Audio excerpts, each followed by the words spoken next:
Well, the Brewers made another big splash this morning, trading Rookie of the Year finalist Caleb Durbin to the Red Sox. Among the players coming back to Milwaukee, left-handed pitcher Kyle Harrison, who GM Matt Arnold has big hopes for. Super high pedigree guy that you've had a lot of good reports on him for a really long time. And at one point, I think he might have been one of the best pitching prospects in the sport, and so to be able to access him is really exciting and a really good arsenal there with really good stuff.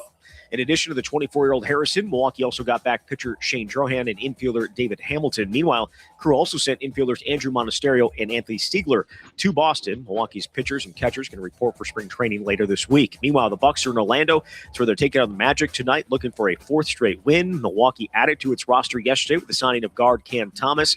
Thomas was cut by the Nets last week. He was averaging 15.6 points and 3.1 assists per game for Brooklyn. It's new beginnings, and I'm happy for the opportunity, happy that everybody has embraced me. Everybody's happy that I'm here. Everybody wanted me, so I feel great and can't wait to get on the court and help win.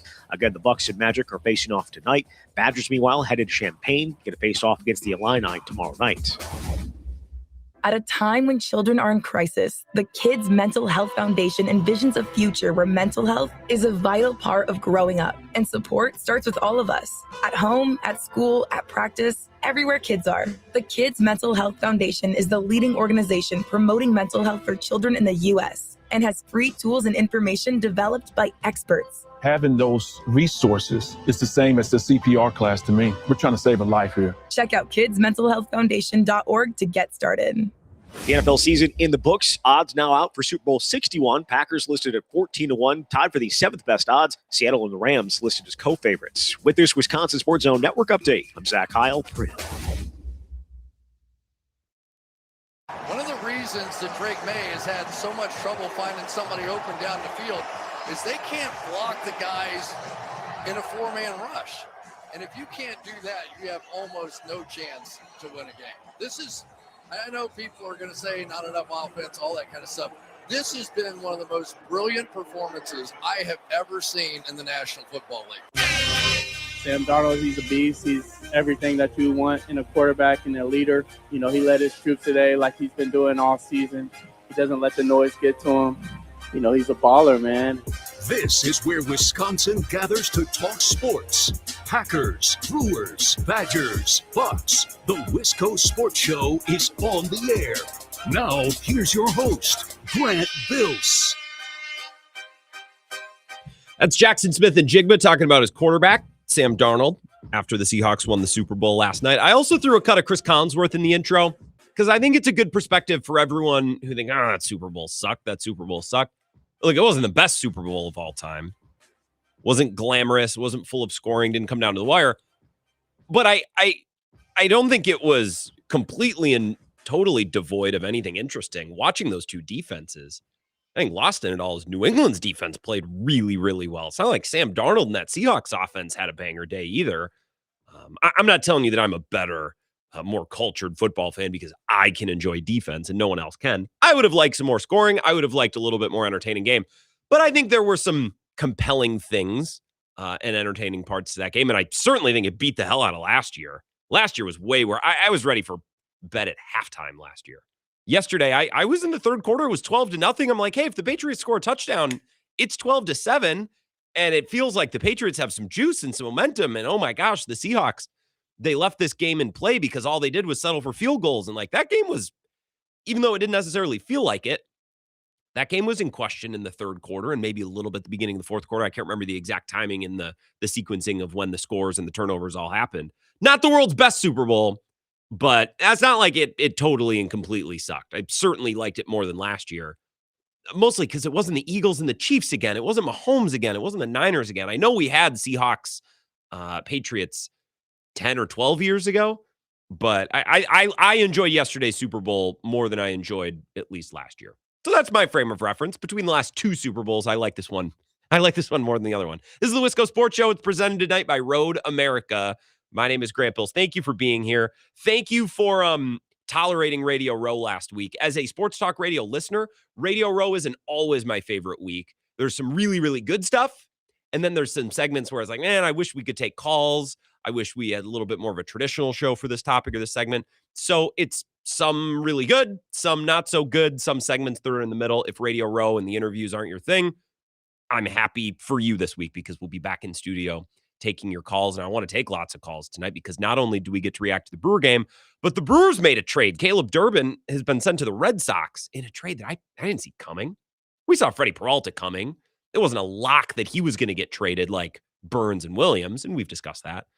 I don't think anybody had a Caleb Durbin trade on the board, so that's a little added bonus. We'll get to discuss that tonight. I want to get to that at 5 o'clock. We'll also get to the Monday mailbag to wrap up the show at 5:50, so submit your questions. GrantBills21@gmail.com. But first, I'll deliver a couple opening remarks on the Super Bowl. We spent a good amount of time on the show last week previewing Seahawks-Patriots and discussing the actual football game. Like Radio Row, you get like the Workaholics guys walking around and promoting their new tequila or bourbon or, whatever celebrities promote at Radio Row. And then we had some former athletes and some former coach like that. That's fun too.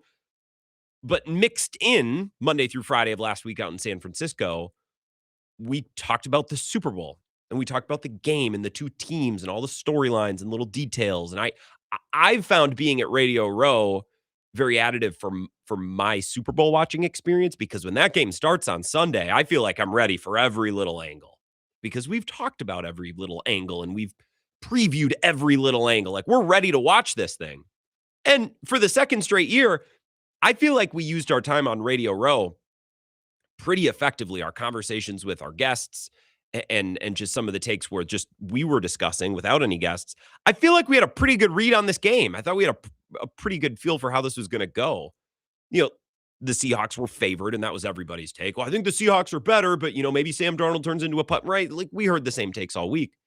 But the main question that I had, and the thing that I kept bringing up, and I asked this to most of our guests, and we talked about this in even our segments where we didn't have anyone at the table with us. How is the Patriots offense going to score? How are they going to score points? I needed that explained to me. I needed that described because I couldn't see it. I don't love their wide receivers. They're not horrible, but they're not difference makers. Their O-line throughout the season had been an active weakness, and they managed it. And Mike Vrabel and Josh McDaniels are some really good experienced coaches in New England on that staff. They worked around it and schemed around it, but you get to a point where you're playing elite teams, and the Seahawks are an elite team, where you can't just scheme around a weakness. Like, eventually, the weaknesses are going to be exploited. They were exploited against the Patriots and the Texans in that game, and even in the Chargers game and in the Broncos game. So all of last week, I'm like, guys, I don't see how the Patriots are going to score. Drake May had actively been having a bad postseason.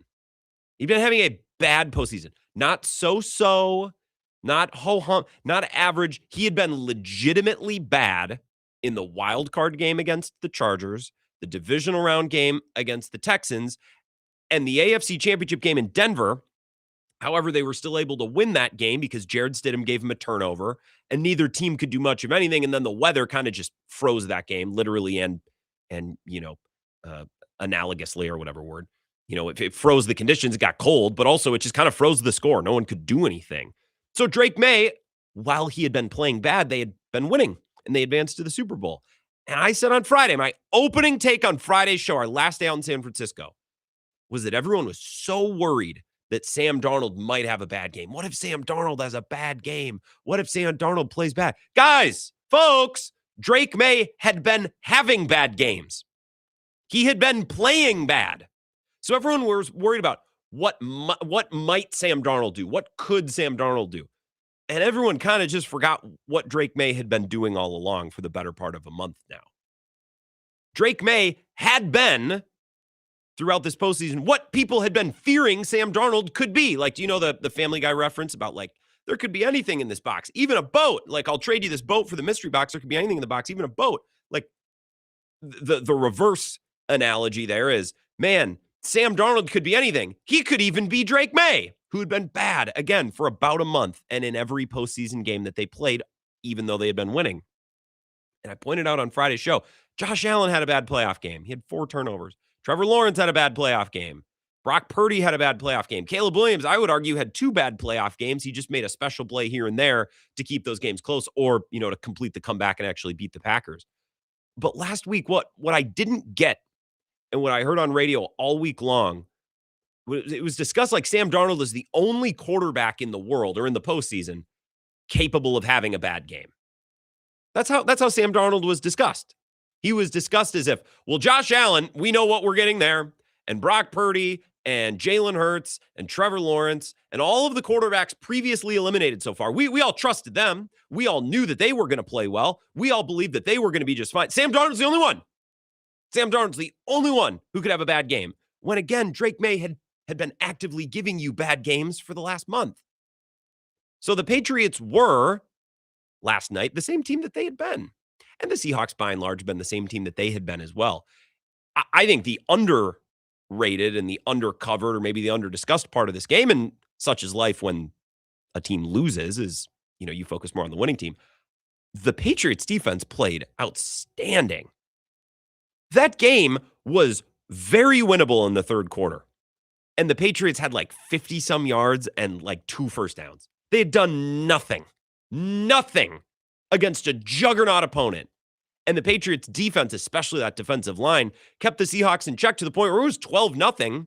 The Patriots get the ball at a halftime. They go 3 and out. They get the ball back. The score was still 12-0, and they started to move the ball a little bit. It's like, hey, don't look now.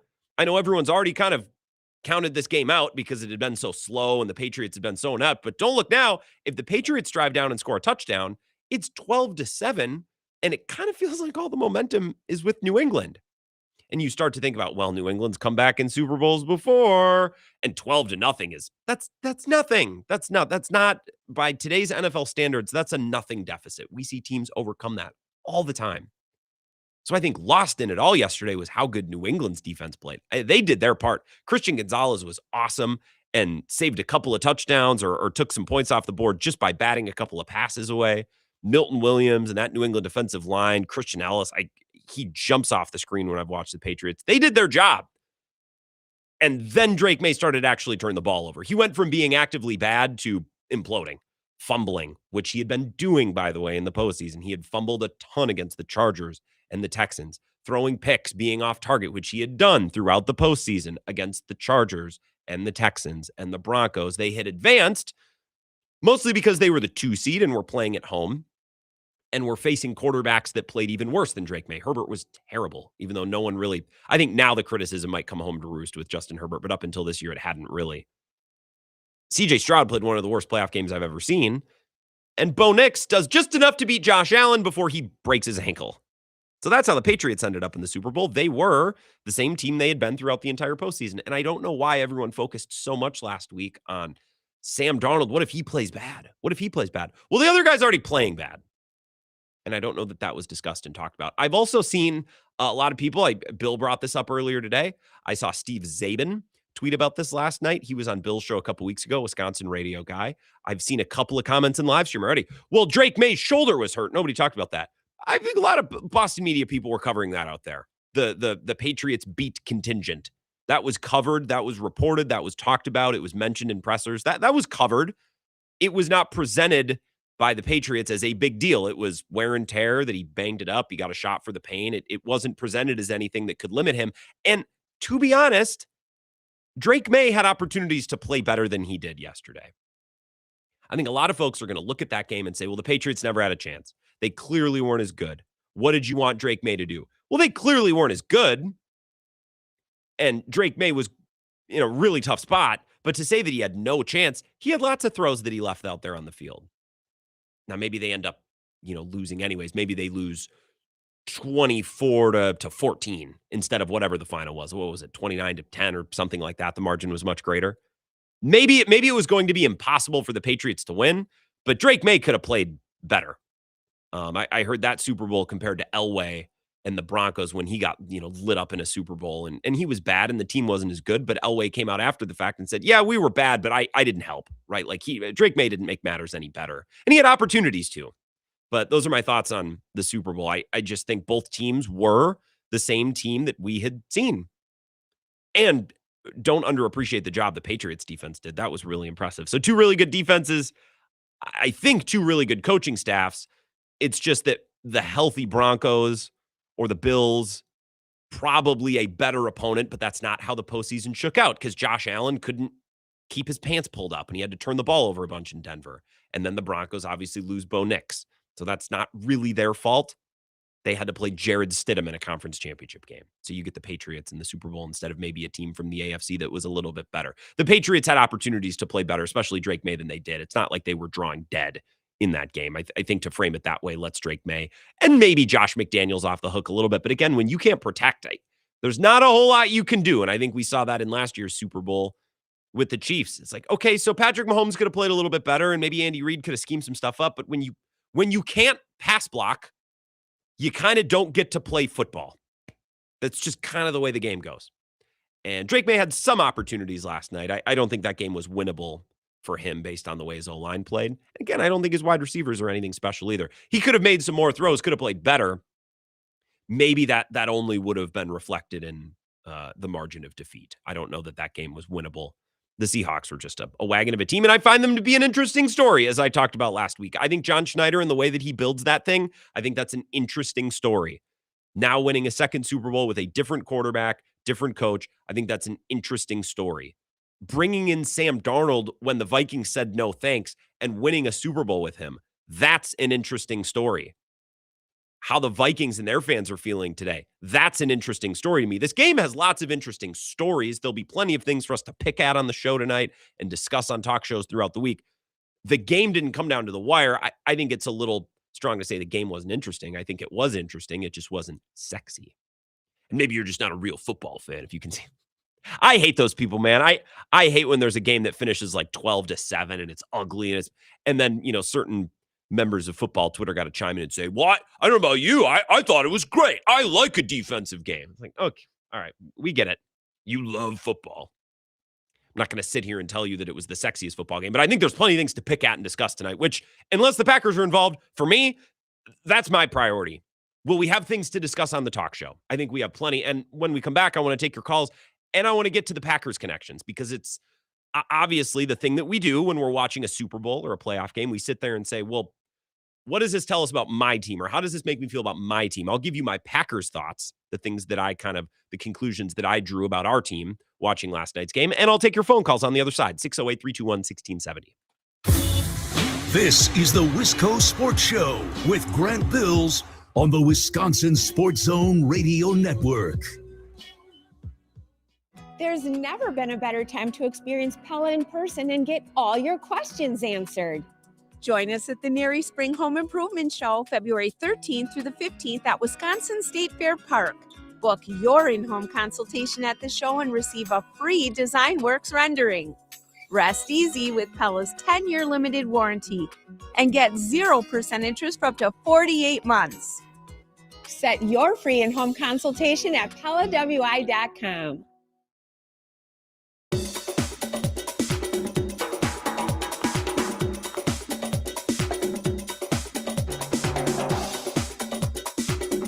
The Wisco Sports Show will resume in 3 minutes.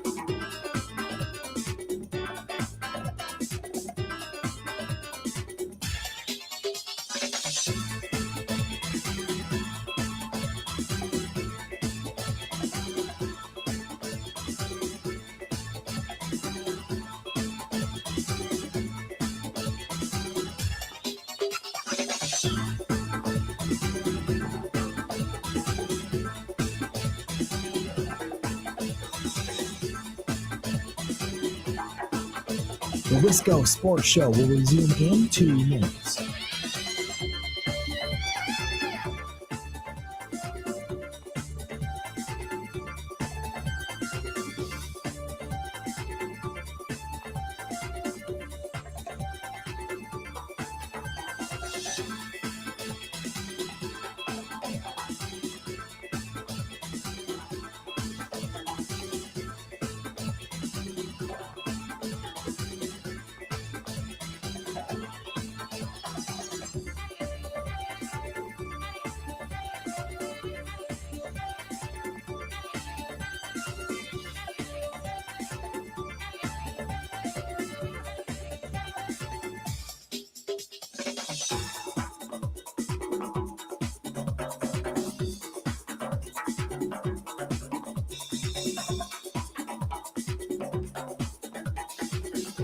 The Wisco Sports Show will resume in 1 minute.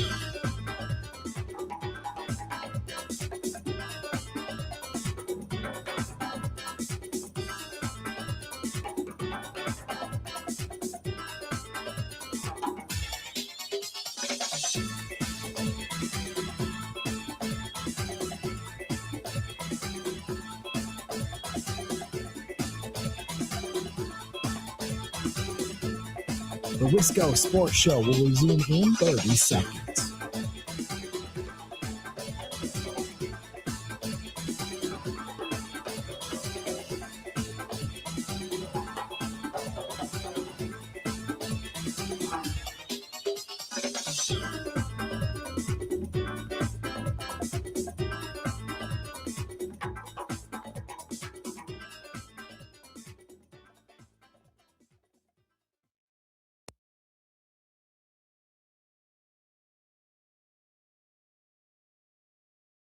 Well, it's only valuable if we understand what it takes and what we're going to need to do to improve.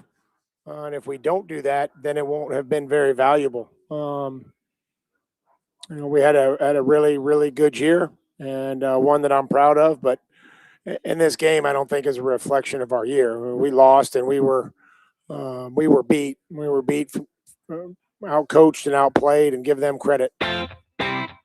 Mike Vrabel after the game last night, talking about, well, we can learn from this. If we take advantage of this, grow from this, we'll be back. I think it's the laziest bit of analysis. As I was listening to some podcasts and shows today, just consuming Super Bowl content, I think it's the worst analysis when people are like, Drake May's young, they'll be back. I don't know that. How can you know that? How can you say that? It's so flippant because Josh Allen's never been to a Super Bowl. Lamar Jackson's never been to a Super Bowl. Joe Burrow's been to one, hasn't even sniffed a deep playoff run since then. Aaron Rodgers made one, never got back. It drives me nuts. And media people are like, well, he's young, he'll be back. You can't know that. Stop just flippantly throwing that out there. That bothers me. So that's what I thought of listening to Mike Vrabel. And he should feel that way. He should be talking to his team that way. But in the media, it's just so crazy to say, well, the Patriots are great. They'll be back. I don't know. It's like sometimes people don't pay attention to the games and the sport that they're actually watching. 608-321-1670 to your calls. Wisco Sports Show. Who's that? Grant, great to hear you back in the state of Wisconsin. Oh, it's nice, Cone Roller. I'm happy to be back in studio. This is nice. I got my chair. I got my mic. Everything's where I like it. It's fun to travel and do the show places, but I like being in the studio. Yeah. Couldn't have said it better on Mike Vrabel. I think Dan Campbell kind of nailed that answer a few years ago. Yeah. We might never get this opportunity again. It's a wasted year. And that's right on. And if you get back, and I remember I played these Ben Johnson comments a couple weeks ago, if you get back, it'll be a completely different team. Lots of new faces, new storylines, new challenges. I don't think off-season momentum, I don't think that exists. I don't think you necessarily take 1 year to the next. Maybe Drake May, he'll have some memories. He'll be better prepared. He'll learn. But the idea of an entire team going from 1 year to they'll be back. Man, it's just usually not how this league works. But people say it like it's just a foregone conclusion. And it shouldn't bother me, and I shouldn't waste time talking about it. But here we are. Yeah, the only thing people tend to say after a Super Bowl for the winning team is, Seattle? Is this the start of a dynasty? Yep. No one's saying that. It seems like we've, maybe probably Cowherd because he loves Darnold. I didn't listen to all of his show today, but that's a storyline that you almost always hear that I haven't heard as much this time around, although it's only been, 24 hours? Yeah, I've heard it floated and good. I can see it. They got a young team. They draft well. They got their quarterback. I think the only thing they got to worry about is Kenneth Walker, contract situation, but they got a good squad, a coastal Green Bay. Yeah, I think so. Yeah, very, with the way that Schneider operates, the Ravens, there's probably some comparisons there. It seems like all these other teams are operating similarly to Green Bay. I guess the Patriots and Elliott Wolf, they're getting to Super Bowls, Cone. The Packers are not, which is what I want to talk about at the bottom of the hour. I got some takes on that.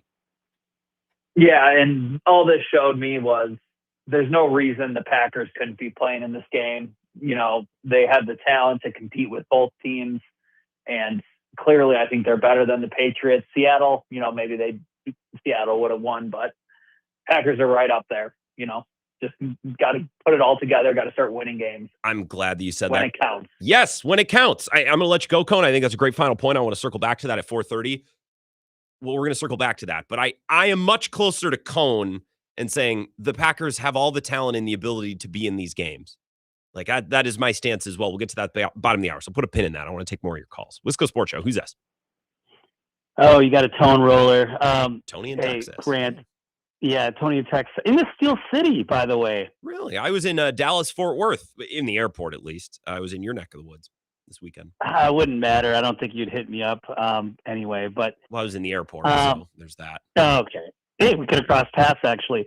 Hey, so the odds are out for next year, and I agree with you and Cone. We're like 5th, I think, or 6th for 6th or Super 7th, Bowl maybe. contender. Yeah, we're like right there with the Eagles, the Chiefs, which I still put the Eagles ahead of us. I would still put the Chiefs ahead of us, actually, too. Sure. But, I think top 6 or 7 is fair. But after watching the Eagles, or after watching the Seahawks win, a couple things stood out is Josh Jacobs was not explosive. They could not run at all. Kenneth Walker, I had this dude in fantasy. I don't want to bore you with fantasy talk, but Kenneth Walker's a badass, and they could run the ball with both their backs. The other guy was out. I don't know if he even put up gaudy. I don't have the stats in front of me, but you can just see it with your eyes. Like he'll be dead to rights in the backfield, and he'll just whoop. He's so slippery. He had a run in the first half where I thought he was going to have like a 3-yard gain. He tightrope the sideline for like 20 yards. Right. Like I don't know what his final tally is, but he's so impressive. Yes, you're right. So the ground game, and I think a lot of it was on that offensive line too, not just Josh Jacobs. Yes. But Josh was obviously banged up most of the year. He looked a little bit more fresh later in the year. And the second thing was just the defense flying around. They cannot just rely on Micah Parsons to be that guy. They need, McKinney, Williams, these other guys in the backfield have got to make the interceptions. They got to catch the damn ball. And then other players have got to step up. I have no idea who that's going to be. Maybe Wyatt's that guy. But on the roster, Grant, if you had to say, give me 2 guys that need to step up on defense. That's my question, and I'll take it off the air. Well, I appreciate it, Tony in Texas. Just off the dome, and I don't want to get bogged down in this, Edgerrin Cooper needs to go from being young, explosive, exciting young prospect to game-changing, game-breaking player every week. Like, not just fast, toolsy, exciting potential guy, but like I need to see it with play. Not just forcing turnovers, but negative plays, tackles. Like, I need him to jump off the screen in a way that I've seen lesser linebackers do, like Christian Ellis. I don't think Edgerrin Cooper is worse than Christian Ellis, and I watch the Patriots. That dude's everywhere. So that's one guy. And Xavier McKinney, man. Like, if you're getting paid all that money and you're the vet and you're the guy on the back end, like, you need to catch interceptions when they come to you. So those are 2 names that I'll give you other than the obvious ones like Micah Parsons up front. Wisco Sports Show. Who's this? Grant, we gotta tie in Wisconsin to all this. This is the Wisco Sports Show, right? Correct. Yeah. Did you see Witherspoon flying around the field yesterday? Could you imagine being a donor at the University of Wisconsin and losing a football game to that guy, Devin Witherspoon, right? And thinking, man, this coach that wins 74% of his games, he's not good enough to coach here. Devin Witherspoon ended Paul Christ's tenure just for a couple of years later to light up, 120 million? How many tuned in last night? 120 million televisions and just dominate at the Super Bowl. That guy, he's the guy that ended Paul Christ's career. He's a corner. I mean, I like the take. I appreciate it. And he's a stud. And you know what? My take, well, here, can I play off your very Vagabond John coded take? And can I bounce another very Vagabond John coded take at you?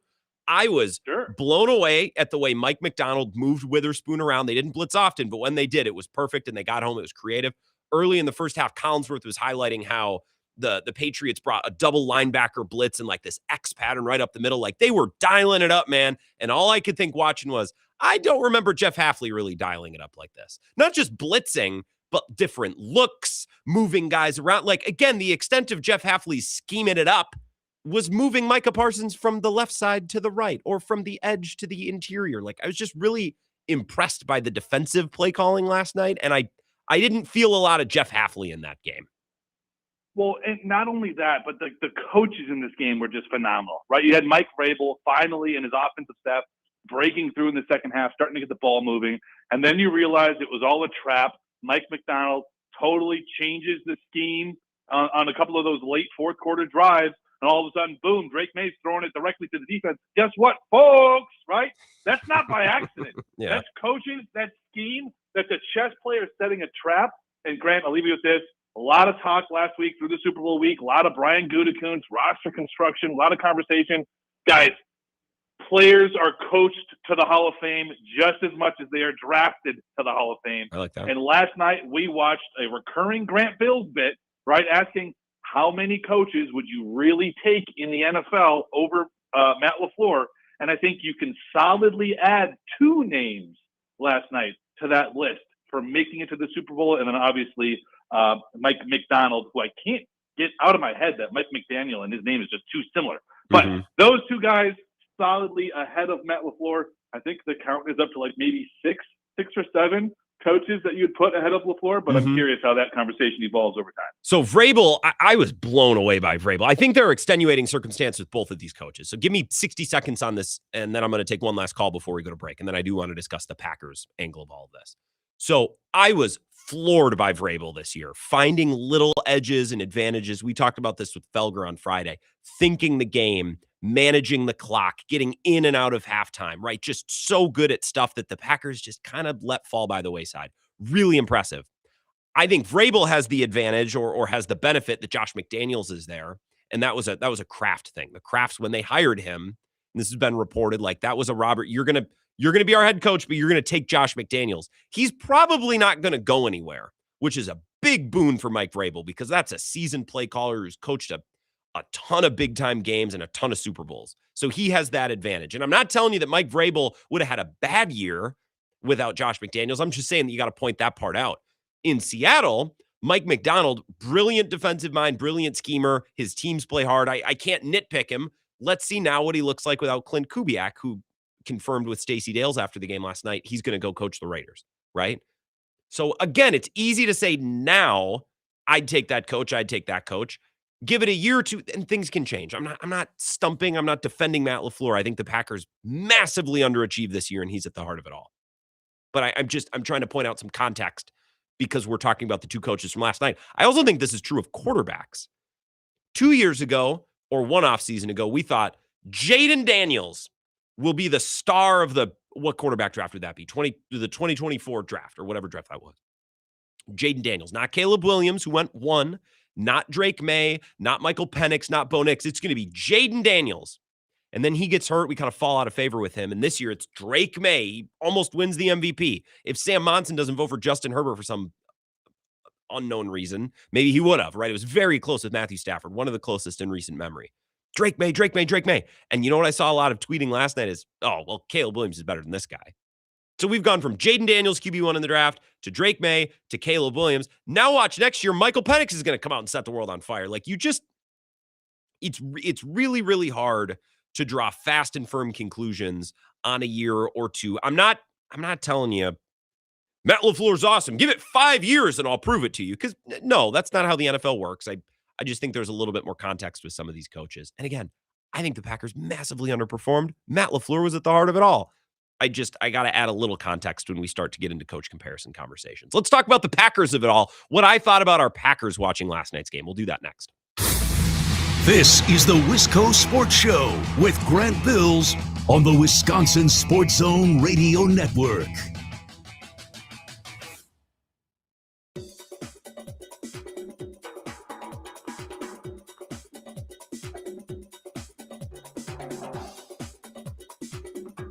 The Wisco Sports Show will resume in 5 minutes.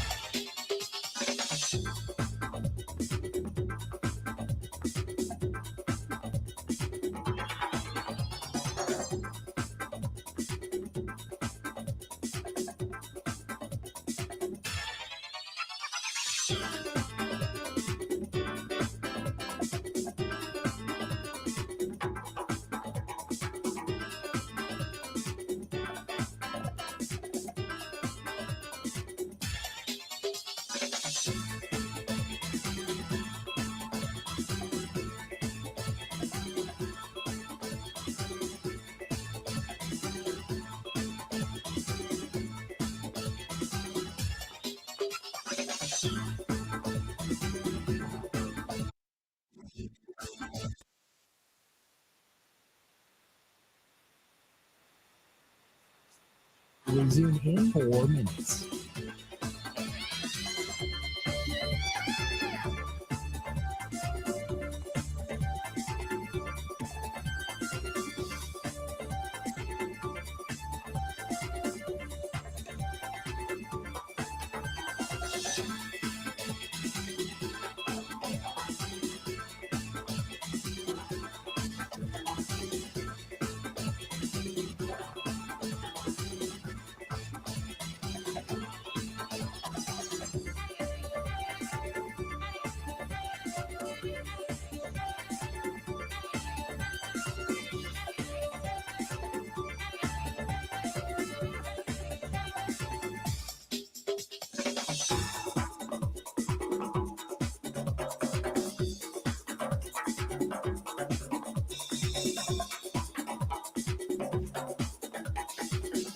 The Wisco Sports Show will resume in 3 minutes.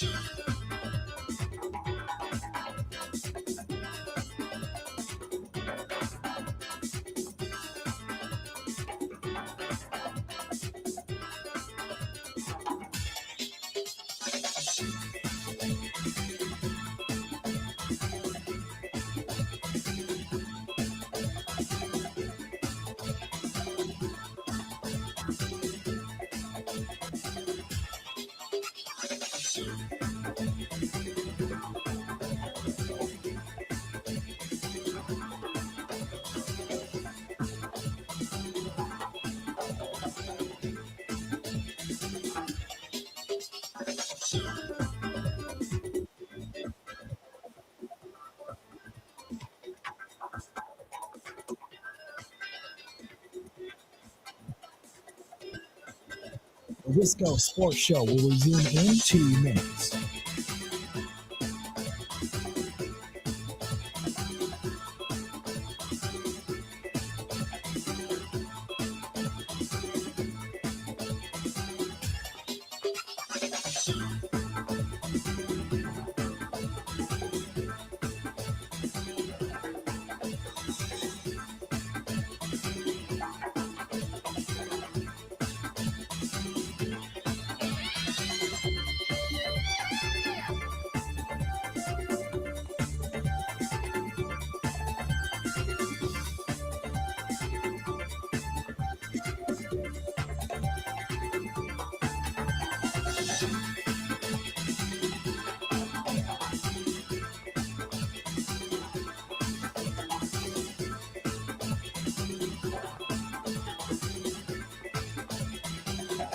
The Wisco Sports Show will resume in 1 minute.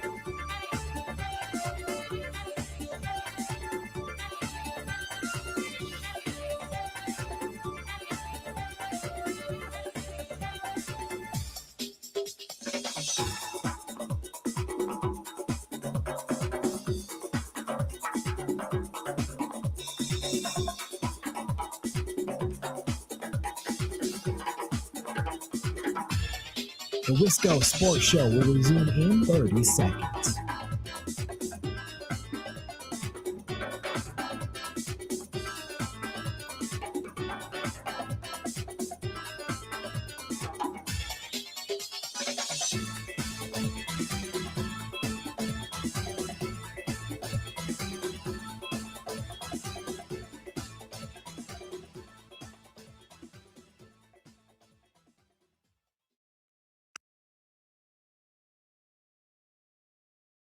Honestly, no. I like, we talk about stacking and stacking wins, which is one of our core philosophies. You have to believe and have faith in the power of doing that over the course of time. So you could really take any element of our team and you can kind of go back to that philosophy. And like our run game is a great example. You know, everybody was talking about a run game at the beginning of the season, but we just stuck to it, kept attacking the details. Takeaways is something. How you affect the court, it's always something, right? There's always some part of your team that you're trying to attack and improve on. But if you stick to the process and the process is right, you know, then the results will get to where you want. But I think what you saw today is just the end point of a team that has been dedicated to become this team since we walked in the door in April. And it started with our offseason program. It started, then it went to training camp and how they handle the off season. And we just did it week by week. Mike McDonald, Seahawks coach, on stacking success and, the whole, would you have believed yourself in week one if you'd said you'd be Super Bowl champ? That thing, that question, that framing. It's the Wisco Sports Show. We're going to do the Monday mailbag in a little bit more than an hour. So submit your questions, grantbills21, gmail.com. I got to give you one or two San Francisco anecdotes when we wrap up this hour at about 4:55 or so. And I want to do the Caleb Durbin deal at 5. We're going to jump right into that to begin the second hour. I want to take your calls on that. I didn't want to do it halfway. I wanted to do good Super Bowl reaction, and then we'll do the Brewers trade and the Caleb Durbin deal in earnest and what that means. I have some audio from Matt Arnold today, who spoke with the media earlier this morning as well. So I'll bring that to you. It helps me understand the deal and the move just a little bit better. Okay, so what we were thinking last night watching that game, what we were thinking about with the Packers. It's funny because I saw some tweets from Bears fans today and Bears accounts where it's like, I was watching that game last night. I couldn't help but think the Bears could be blah, blah. And I wanted to, like, if there was a Bears fan next to me saying that, I'd be like, hey, buddy, well, welcome to being a contender. Welcome to losing in January every year and then watching the next couple of games and thinking, that should have been us. That could have been us. Yep, that's welcome. That's what it is every year. So last night, I'm sure a lot of you were watching this game and thinking one of two things. You were either thinking, the Packers are better than the Patriots. I mean, Jordan Love's better than Sam Darnold. The Packers, they should be in this game, or they should have been closer to this game, right? You were thinking, probably half of you were thinking something like, I can't believe the Packers are just as talented, especially before injuries. Or so you might have watched last night and thought, well, damn, the Packers really blew it by, losing in the wild card round. And then the other portion of the fan base, the other half or third or 2/3 or however many people were watching saying, oh, the Packers aren't even close. I mean, look at how good the Seahawks are. Look at how loaded they are. The Packers are not even close. And my thoughts last night, I don't think the Packers were as good as the Seahawks, especially with the injuries. And even with those injuries, like a healthy Packers team with Micah, with Devontae Wyatt, with Tucker Kraft, with everyone healthy, Zach Tom healthy, I feel like they're a field goal or a 4.5-point dog to Seattle on a neutral or in Seattle, which is where the game would have been, because God knows the Packers aren't playing home games in the playoffs. Like I think the Packers are still lesser than the Seahawks, but I think Jordan Love's better than Sam Darnold. Sam Darnold straight up wasn't good last night. He missed some throws, and that offense wasn't clicking. I think the healthy Packers, which is a hypothetical, yes, the healthy Packers are not as good as the Seahawks, but I think they're pretty darn close. My thought last night watching this game was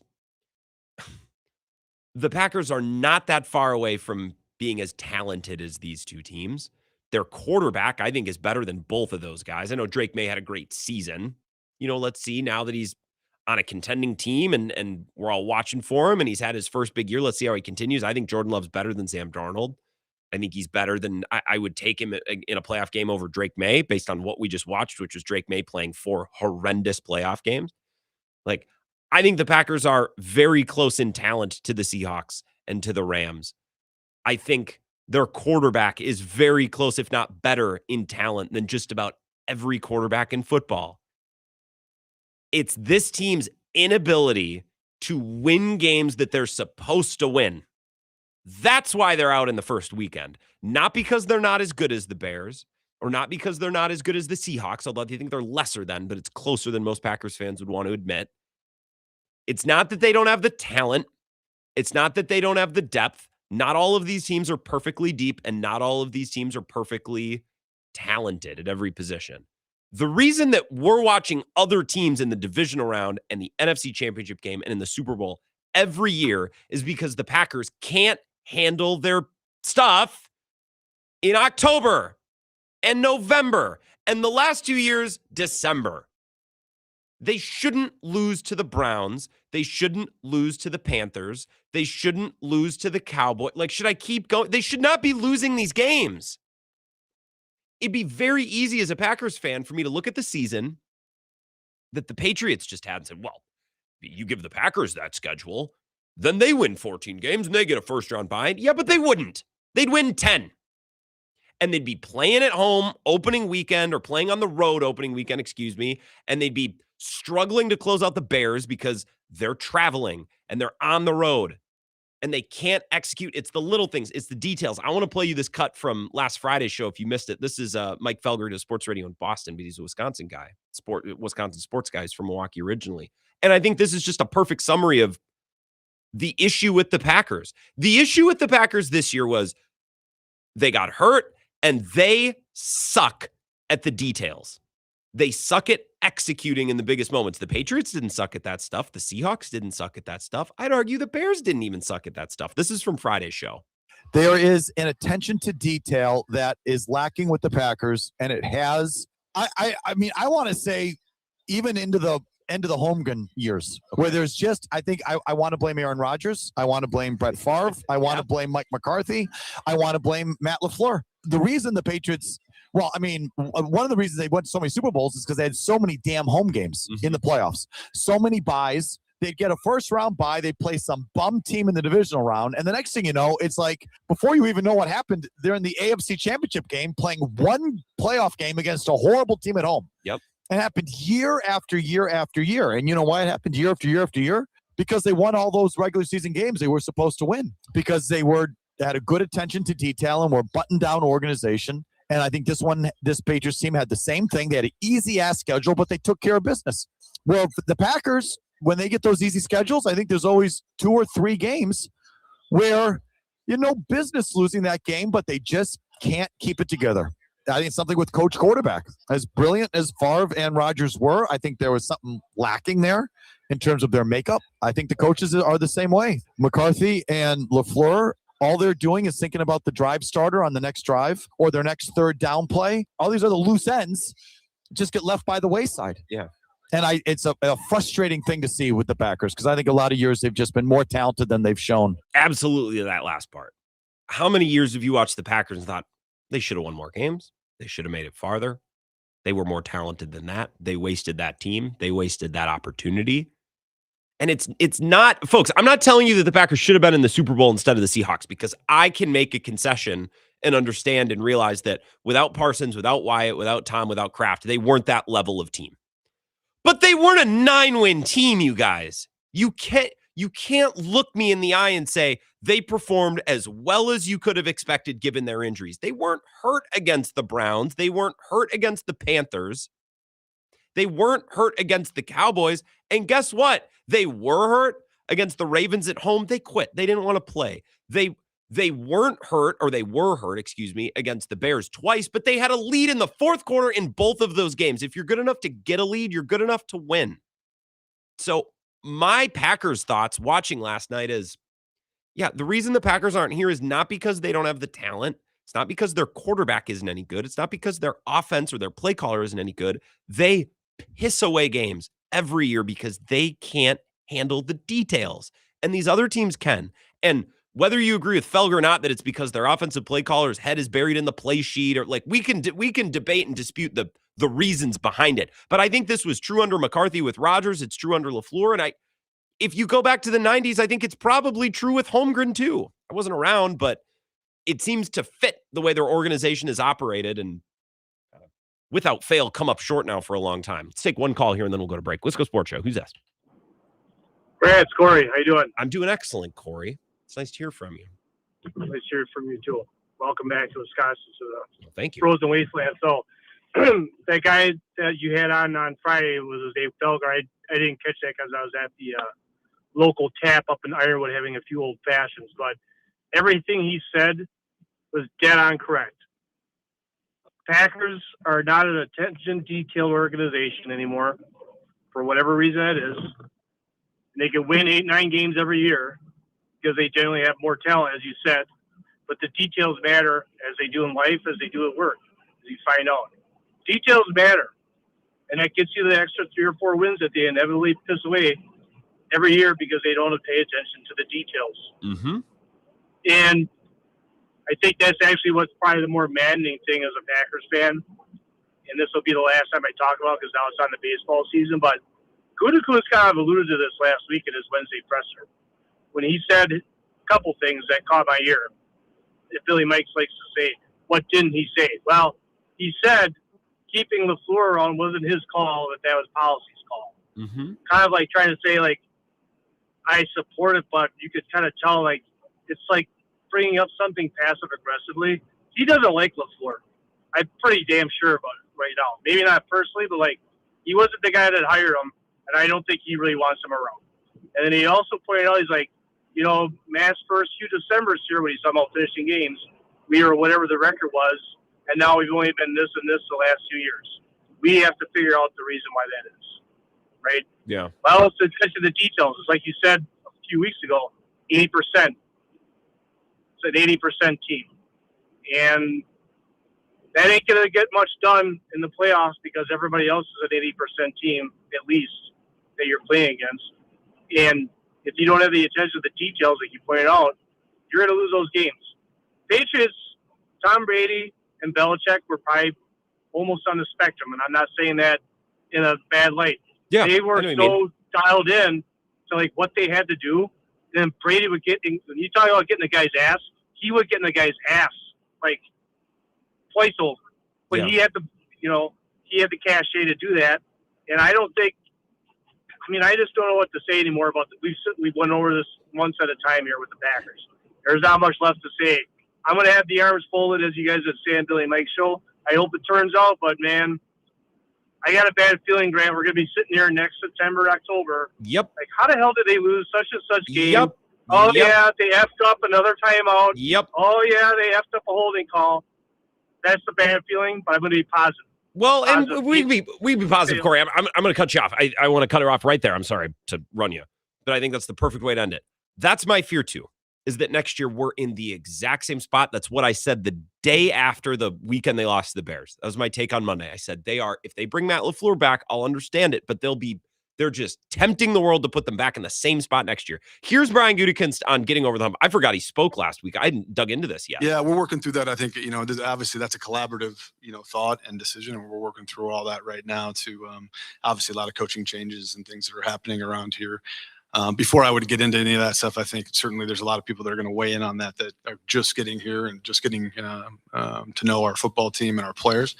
So, but it is something Matt and I and all of us here have really certainly has been a discussion throughout the season and certainly after. The question was, how can you get over the hump and start competing for championships? To me, it starts with winning games in September that you're supposed to win, not blowing games in October that you're not supposed to blow. Because that, to me, that shows that's representative of the deep issues with this team. I don't think it's talent. They had double-digit leads in the second half of just about every game this year.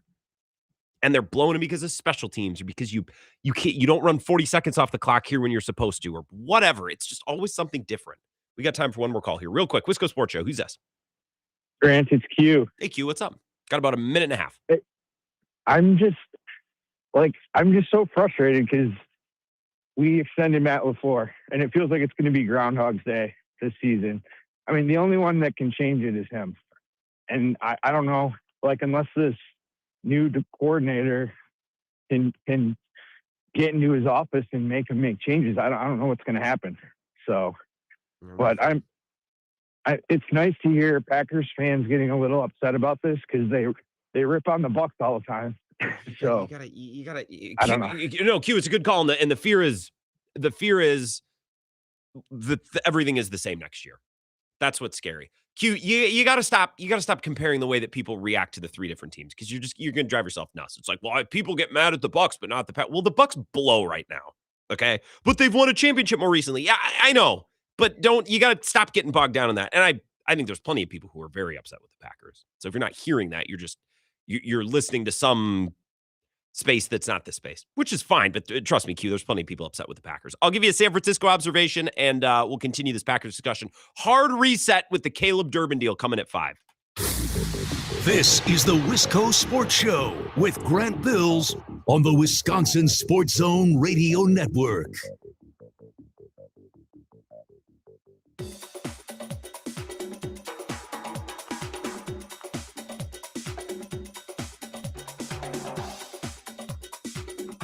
The Wisco Sports Show will resume in 3 minutes.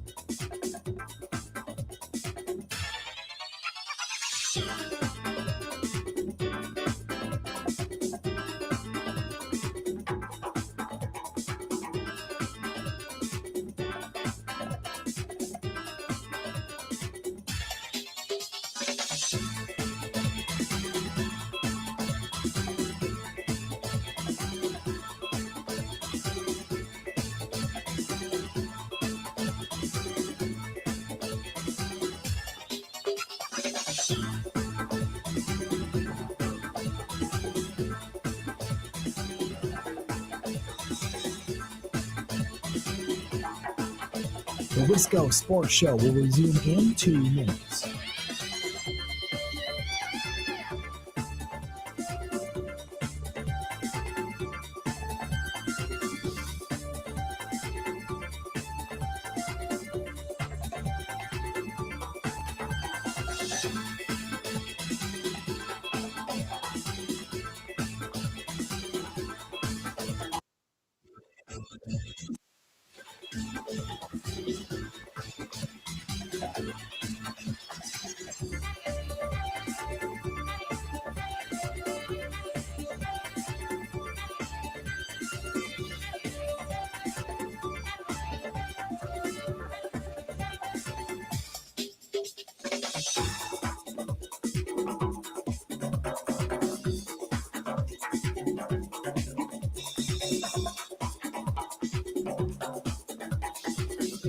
The Wisco Sports Show will resume in 1 minute.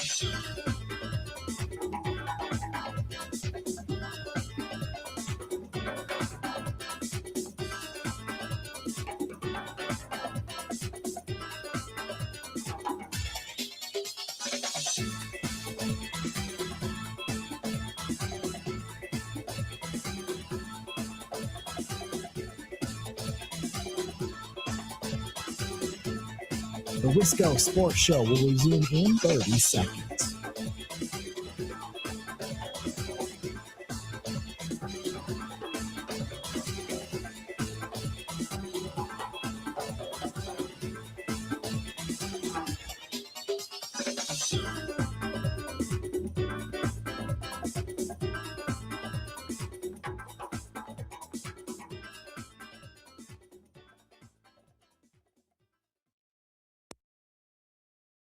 Matt LaFleur, he has a beautiful offense. I think it's lovely. I think he does a good job getting guys open. I think his offense is terrific. I think his play calling is pretty good. I think it's really good. But here you are needing to run off clock with 4 minutes to go in a playoff game in Chicago. Yep. And you're calling timeouts on offense. You're taking delay of game penalties out of your timeout on offense. You're throwing outside the numbers where guys are running out of bounds. You don't force Chicago to burn a timeout over and over and over again. I think because I don't think Matt LaFleur has get your head out of the play sheet and just figure out the game. Think the game. Get someone in your ear upstairs. A lot of these coaches have a guy upstairs that does all that. Well, they have your guy upstairs do it and listen to it. And the Patriots did that amazingly under Belichick. They're doing it under Vrabel. And I don't feel like the Packers get that with these last two coaches. That's from Friday's show. I'm not above recycling some audio from Radio Row last week in San Francisco. One more thanks to Flipside Pub and Grill for sending us out there. It's just a continued thought on the Packers and the details. And that was my biggest thought watching the Super Bowl last night. The Seahawks are better than the Packers. I think the healthy version of the Packers is closer than most Packers fans want to say, because I think Packers fans want to watch last night's game. I'll be honest with you, Packers fans. I got to call you on something. I think a lot of you wanted to watch last night's game and say they weren't even close. Now, with the Packers' injuries, I don't think they were close. I think the healthy Packers were close. And when you say, well, they weren't even close, that lets them off the hook for all the games that they blew this year. That team won 9 games. It's been that way for too long. Let's get into the Caleb Durbin trade next. Sorry, short segment there.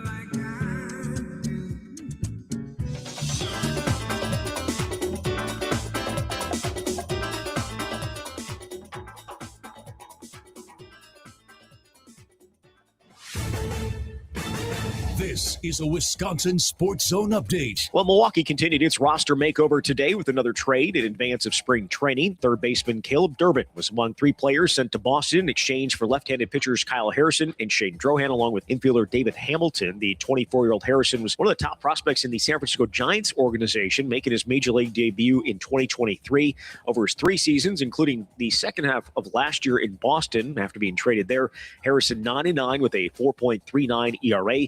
GM Matt Arnold said Harrison provides an exciting left-handed arm to their rotation options. In addition to Durbin, the Brewers sent infielders Andrew Monasterio and Anthony Siegler to Boston, essentially all of their depth at third base. Milwaukee's pitchers and catchers report later this week in Arizona for spring training. Turning to the Bucks, they added to their roster yesterday by signing guard Cam Thomas. He was cut last week by the Nets, was averaging 15.6 points and 3.1 assists for Brooklyn after missing the first portion of the season with a hamstring strain. Milwaukee in Orlando tonight to face the Magic. Bucks have won 3 straight.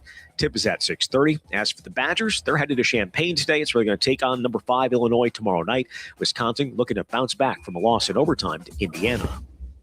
At a time when children are in crisis, the Kids Mental Health Foundation envisions a future where mental health is a vital part of growing up, and support starts with all of us.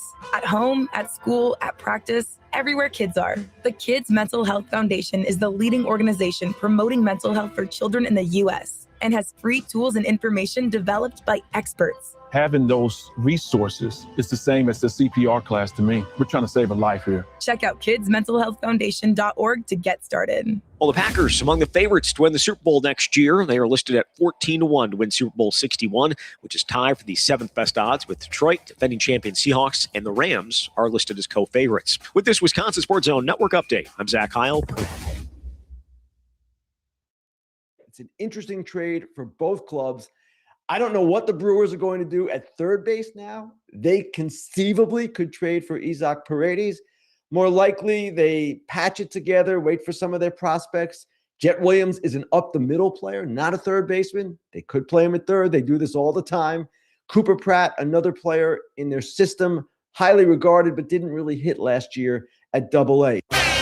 A big trade for us and something that we looked at for a while and felt like when you tie this to a deal like Freddie Peralta that we made recently, our ability to add multiple arms, young arms and controlled arms. This is where Wisconsin gathers to talk sports.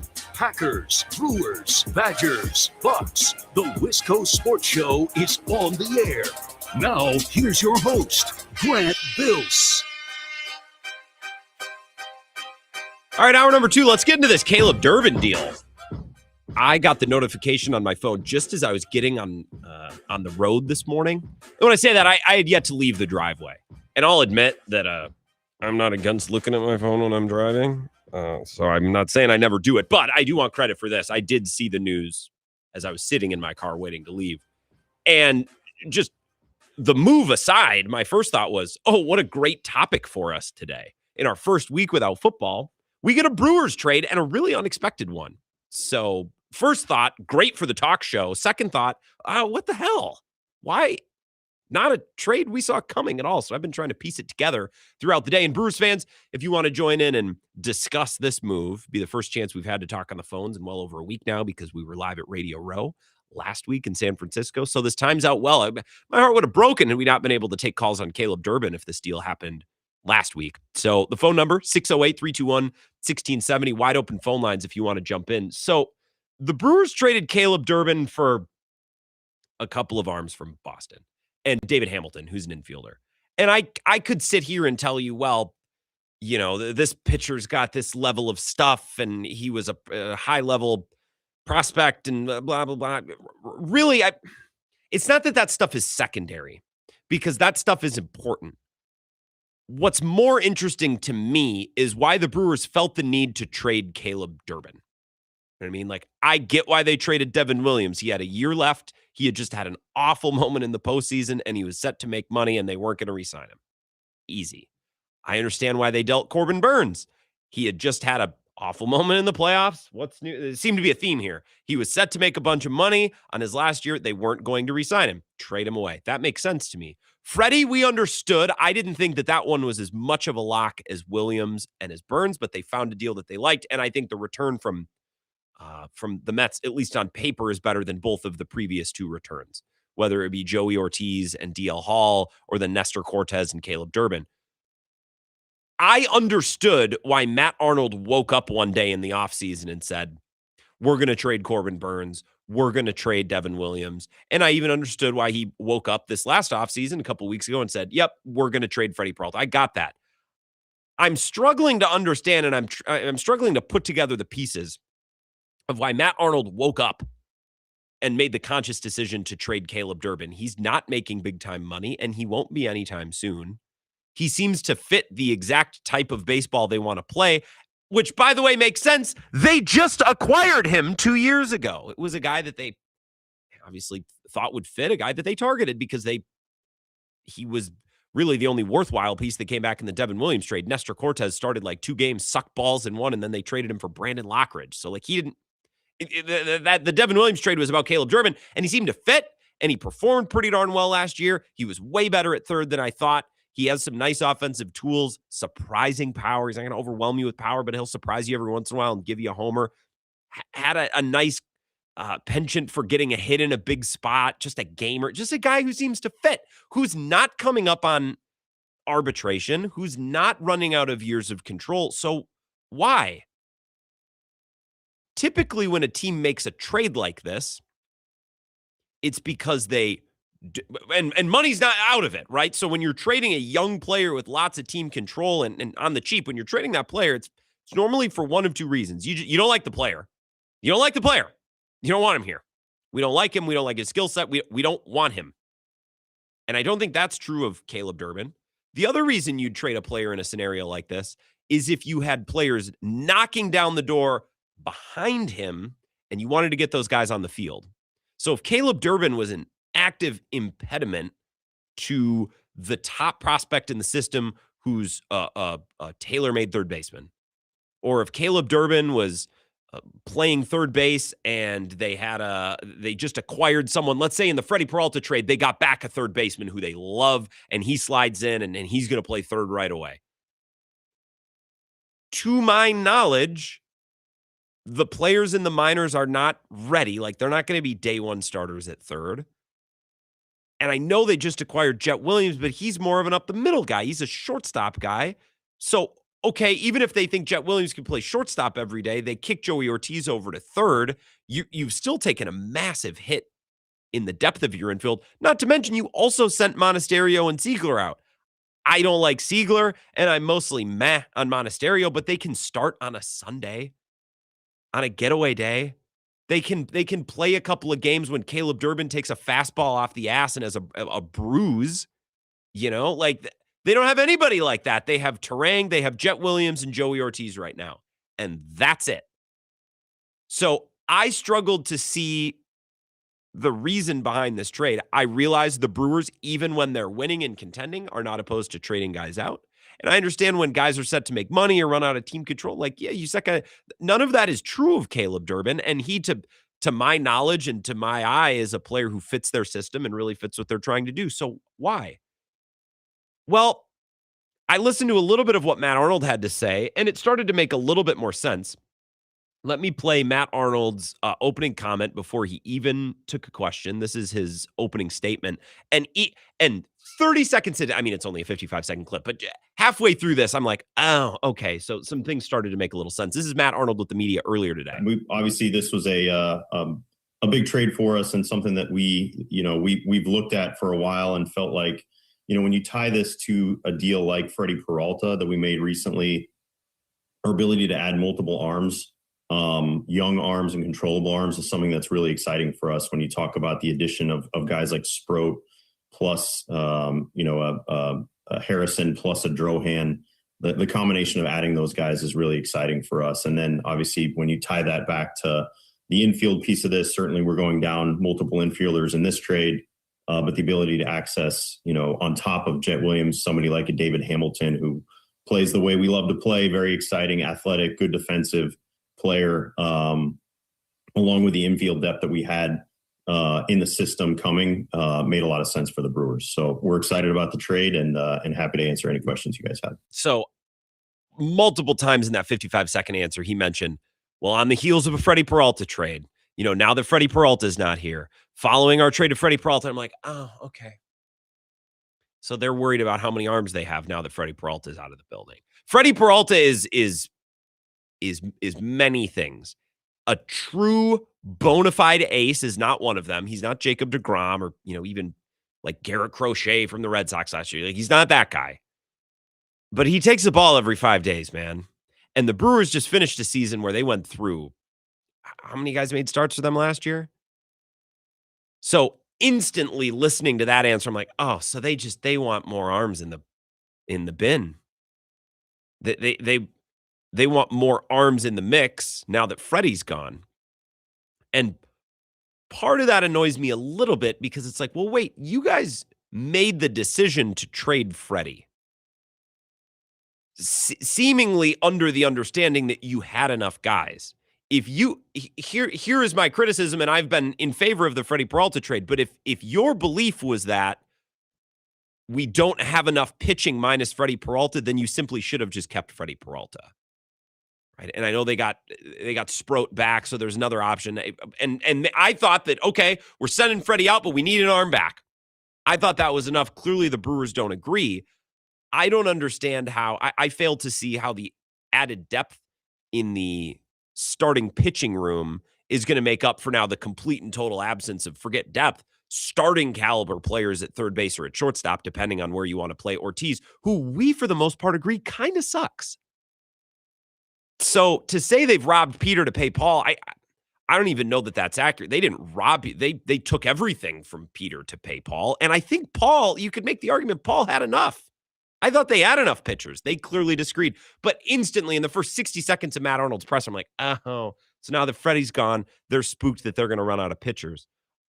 Here's a good question from Kurt Hogue on the depth in the infield, how they feel of, how they feel if they have enough guys. And sorry, I'm scrolling through all my cuts here. This is Matt Arnold via Kurt Hogue, infield depth at third base specifically. Certainly, yeah. I think, look, I mean, you talk about a lot of the infield depth that we have here. It's, the on top of Jet Williams and Hamilton here, you also have Bryce Terang and Joey Ortiz in the mix. We really like the defense here for sure on our infield.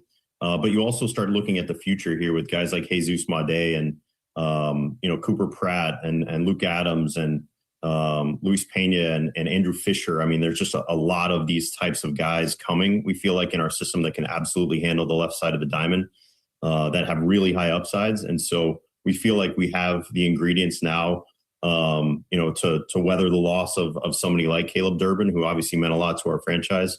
But we feel really good about the infield depth, both now and in the future as well. See, I don't like how he refers to like weathering the loss of Freddie Peralta, weathering the loss of Caleb Durbin. They didn't die, man. You shipped him out. I also don't like, well, we got great depth on top of what we have in Terang and Ortiz.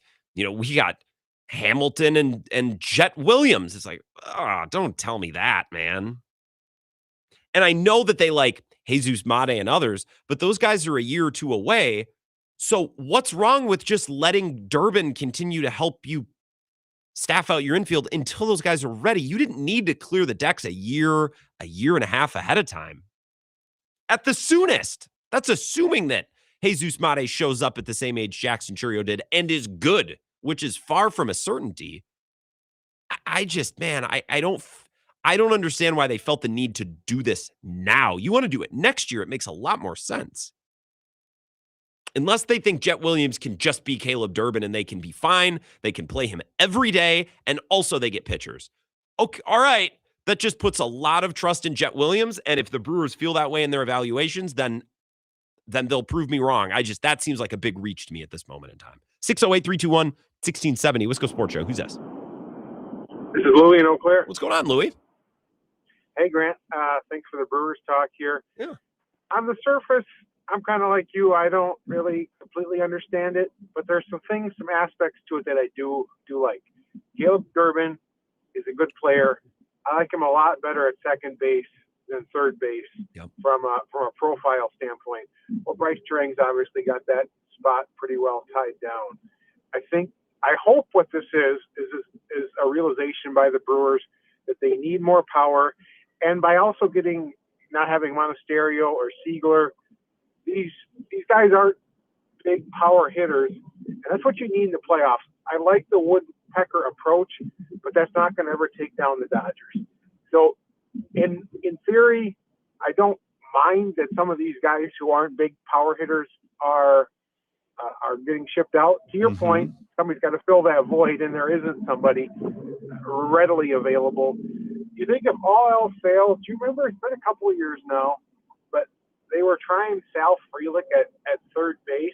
Yep. Now, to me, it'd be kind of foolish to take a Gold Glove right fielder and move him to third base, but the Brewers do, especially if Garrett Mitchell can stay healthy, which is definitely a huge if. I think that could be their ultimate kind of backup plan. Whether that would work or not, I'm not sure. What do you think? I think that's a fine backup plan as long as the backup is like it's the 16th inning and we're running out of people. I think Sal Frelick to third is going to be the new Ryan Braun to first, where it's somehow talked about every year, but it never actually happens. Emergency situation, maybe. I'm not entertaining Garrett Mitchell talk. If he plays and he plays well this year, fine. But I'm not building the plane in the offseason around any Garrett Mitchell games. And Scott on the live stream says, any news of Garrett Mitchell? I'll just play this Mike Clemens cut when he was asked about Marshawn Lloyd. This is what Mike Clemens said when asked about Marshawn Lloyd, the running back. The real concern is Josh Jacobs. That's not at all what I cut. Hold on. I kind of feel the same way, yeah. Where is it? Who cares? There we go. Sorry, I organized my audio poorly. Let me back up. Scott on the live stream says, any news of the Garrett Mitchell's health? Scott, to respond to that, I'll play the piece of sound that Mike gave us when we asked him about Marshawn Lloyd, the Packers running back. Who cares? There we go. Again, I saved my audio poorly. I'm not bent out of shape over this trade. I'm not losing my mind over this trade. And it's certainly not a trade they made to save money or to be cheap. We got a couple of those comments on Bill's show earlier today, and the Brewers are not above cost-cutting measures and making certain trades to save money. I'm not telling you they don't do that.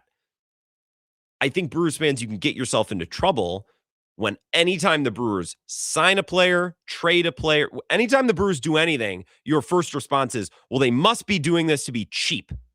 Now let me figure out how. Like, not all the time. I don't think the Freddie Peralta trade was to save $8 million. I think that was Matt Arnold wanting to capitalize on an asset. The Corbin Burns and Devin Williams trade might have been more about money. I also think they wanted to capitalize on an asset. I think David Stearns with Josh Hader weirdly believed the same way. I think he was so lost and out to lunch those last years in Milwaukee. They traded Hader to be cheap. Man, I kind of wish they had. That would make more sense. I just think David Stearns thought, now's the time. If I don't trade him now, I never can. Which was stupid. But a lot of Brewers fans are like, they've made a move. It must be to be cheap. It's like, guys, if they don't come any cheaper than Caleb Durbin. He's making like $750,000 a year. He hadn't started to sniff arbitration yet. So what I think is that they think Jet Williams can mostly be Caleb Durbin, and they can get a couple of arms and also a new utility guy in David Hamilton back. And I guess if the Brewers feel strongly about Jet Williams, and they're right, and he can play every day and be just as good or maybe better than Durbin, then fine. That's a fine strategy. To me, that's just a little bit of a reach, or that's a hefty projection when Caleb Durbin was pretty solid for you last year. And again, plays your brand of baseball. Then again, the Brewers need to make hefty projections and try to find value on the margins where they can, because they refuse to spend more money every year. And again, I understand why they do that, but that is the reality of the way they behave. I'll take more of your calls on this. We'll hear a little bit more from Matt Arnold. And we inch closer to the Monday mailbag, by the way, at 5:50. So submit your questions. Grant Bilse, BILSE 21@gmail.com. This is the Wisco Sports Show with Grant Bilse on the Wisconsin Sports Zone Radio Network.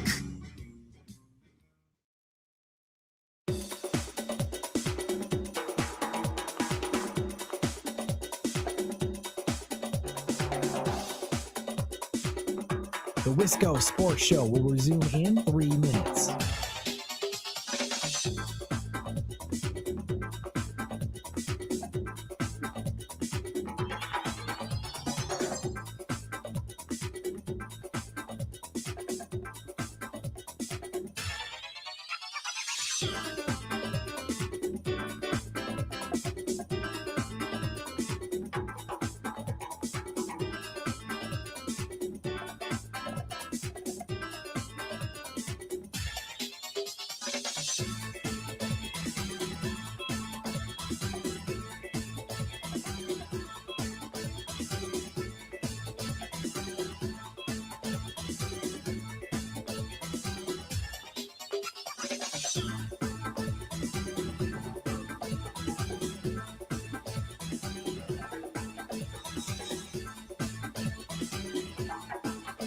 The Wisco Sports Show will resume in 2 minutes.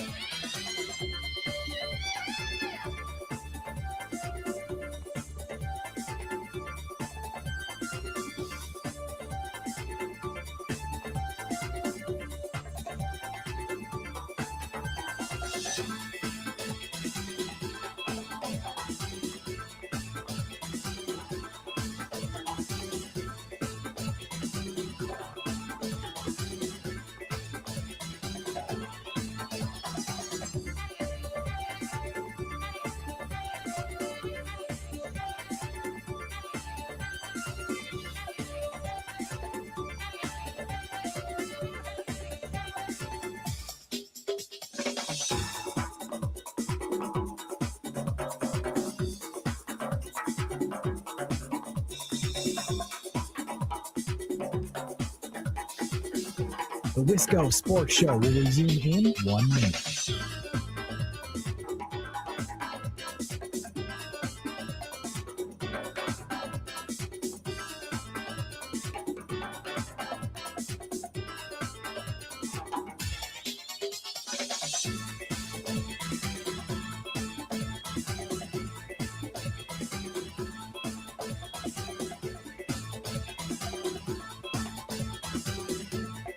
The Wisco Sports Show will resume in 30 seconds.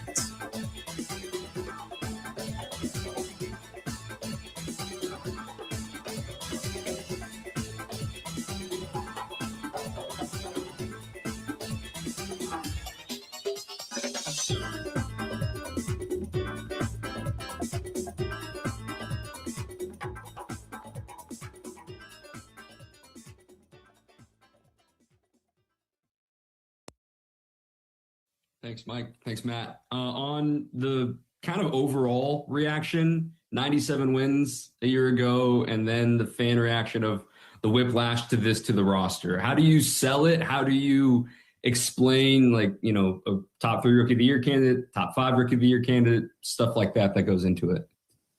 Yeah, certainly. You know, again, like Caleb Durbin meant a lot to our franchise. I will say, like, somebody like David Hamilton plays with as much energy as that guy, for sure. I mean, Hamilton is a guy that we know very well. He's an elite base runner. He's really fast. He's a really good defender. He's an exciting player. Again, not trying to compare apples to apples here because they're both very different. But I think we're adding a player that fits our brand there in David Hamilton.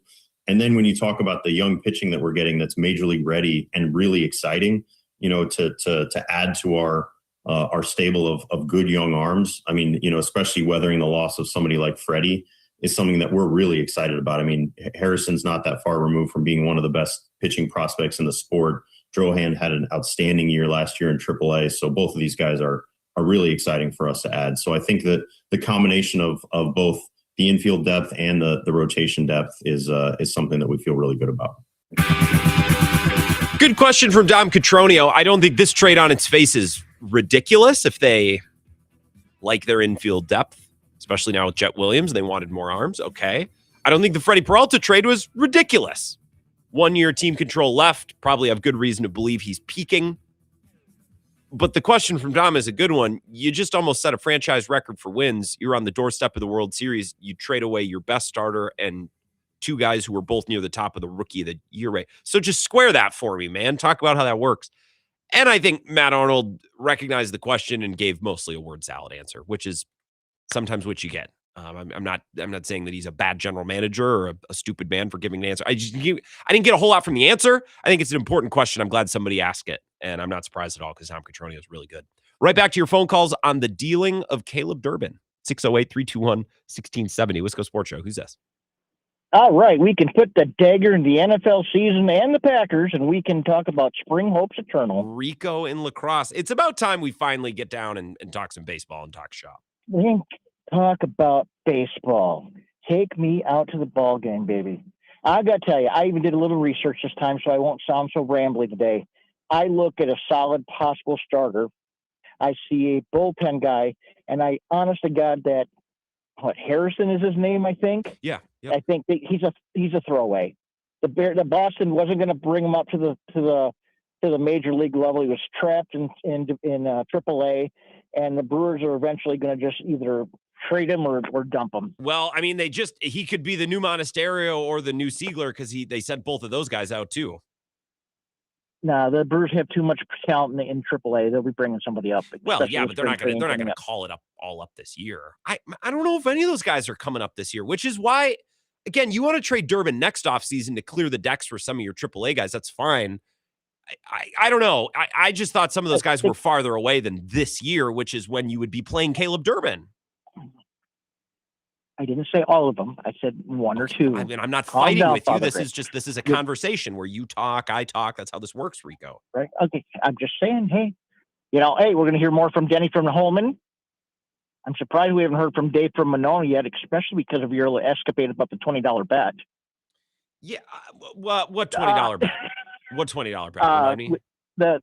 The one that Kate suggested. Yeah. to you So Kate had her facts. By the way, Kate had her facts wrong. So don't listen to anything she's saying on this program on that subject. Oh, here she comes.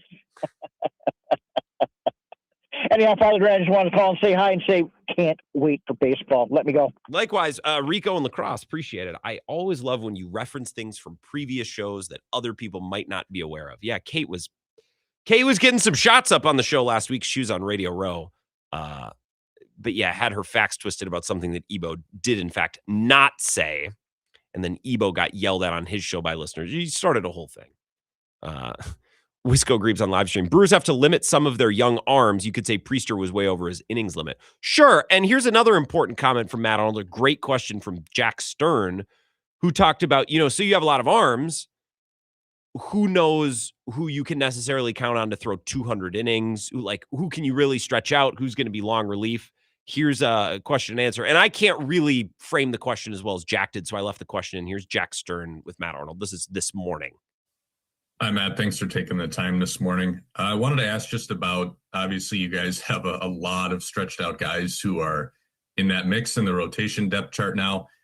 When you kind of look at how pitching is these days, where maybe guys aren't going 200, 250 innings anymore or 6 or 7 innings every start, has that changed the math a little bit for putting a depth chart together? Do you guys think about adding more guys now if you don't necessarily always know that one pitcher is going to maybe be able to cover 200 innings or something like that? And how does something like that kind of fit in the context of losing Freddie, like you talked about, who was pitching, 32, 33 starts a year, giving you 200 innings? Do you feel like just the approach to filling innings has become a little bit more of kind of a whole staff type thing than maybe it was a few years ago? Yeah, I think that's a great point, Jack. I think that's exactly right. I mean, it's no longer just a 5-man rotation and, every guy's going to give you 200 innings anymore. It's a combination of your entire staff. And I think that was one of the most appealing parts of this trade, is to be able to consolidate our infield depth, which we felt good about.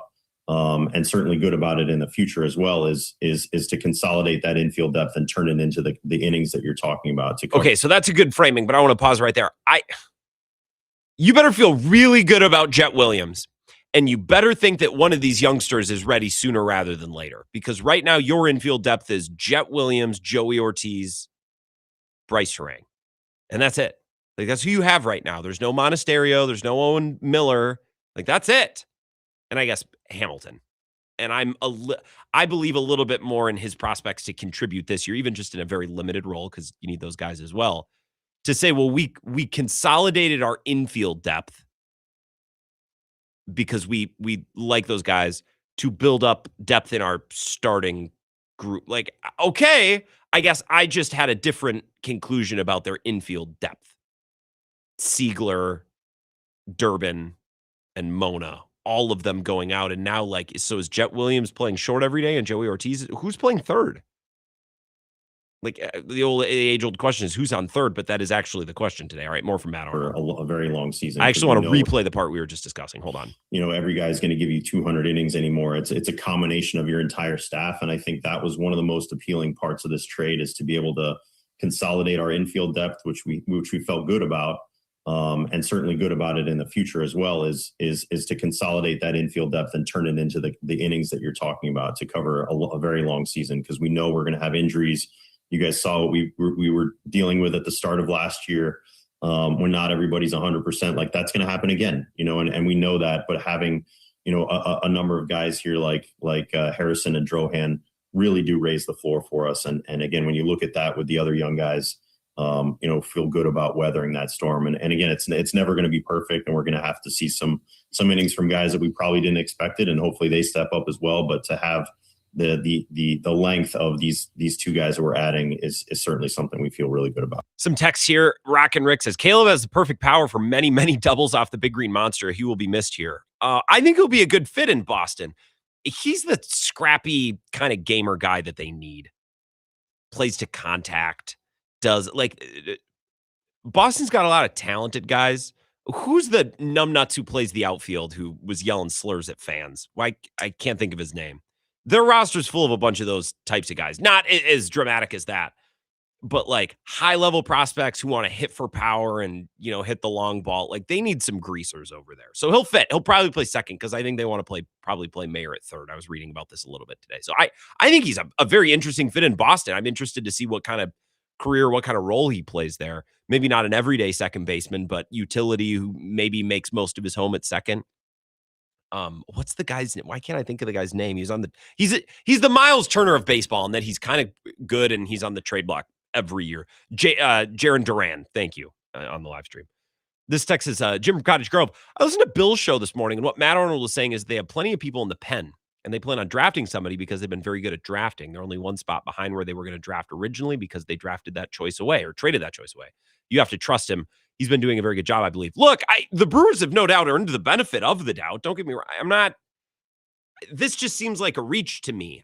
I'm not losing my mind. I'm not mad. I have a hard time seeing why it wouldn't have just been better to keep Durbin this year, who's a player who fits really well, as a stopgap for your next wave of youngsters who can handle the left side of the infield. And if you want to trade Durbin next year, you can. Or if your young guys come up and are ready and you deal Durbin at the deadline. Now that's tough when you're contending. I get it.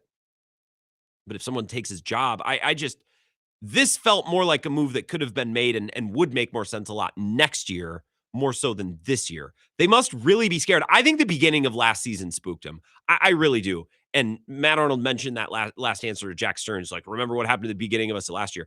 I think that scared him to death. And I guess maybe with good reason, maybe that's fine. Because you don't want to be caught completely pantsed. I just think there's only so much you can do. So what, are you going to stockpile 20 guys who can make starts? Like, you're still going to need some luck to stay healthy. You can only, prepare and build your team so deep. This text just says, allows them to trade a starting pitcher when other pitching goes down, prices go up potentially. Takes everything out of the equation. Durbin for left-handed starting pitcher, can't out-hit the Dodgers, but can potentially out-pitch him. I don't think you can out-pitch him either, man.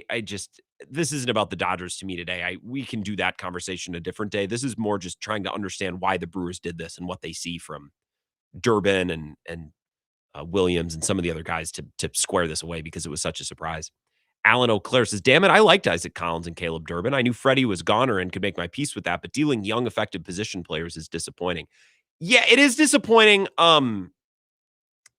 It's not like they traded all-stars. It is a little weird, though. It's surprising. And part of me wonders if Matt Arnold just can't friggin' help himself. He's just got to tinker and tweak, and he's trying to add one guy here. And, once you make one trade, like when you deal Freddie, it's like, well, crap, do we need pitching? So then you trade your third baseman to get pitching, and now you're like, well, crap, are we too shallow on the infield? Like, becomes the old lady who swallowed the fly. This is the second parable I've used to describe the goings-on with the Brewers. Let's take a break. The Monday Mailbag at 5:50, so submit your questions. GrantPills21@gmail.com. Final thoughts on the Brewers, maybe a little bit of a Packers reset in the meantime after this very short break from our sponsors. Please don't go anywhere. This is the Wisco Sports Show with Grant Bills on the Wisconsin Sports Zone Radio Network.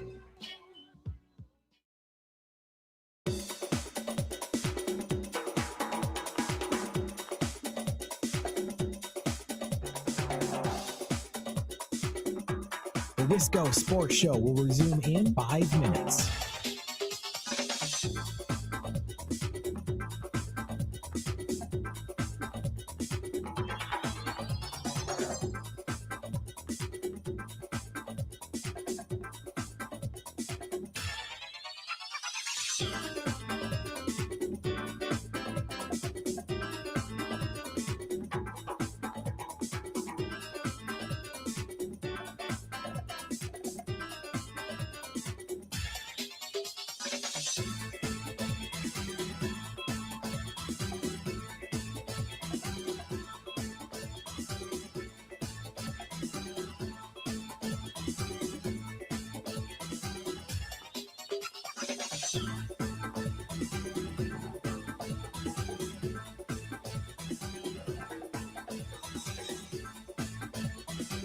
The Wisco Sports Show will resume in 4 minutes.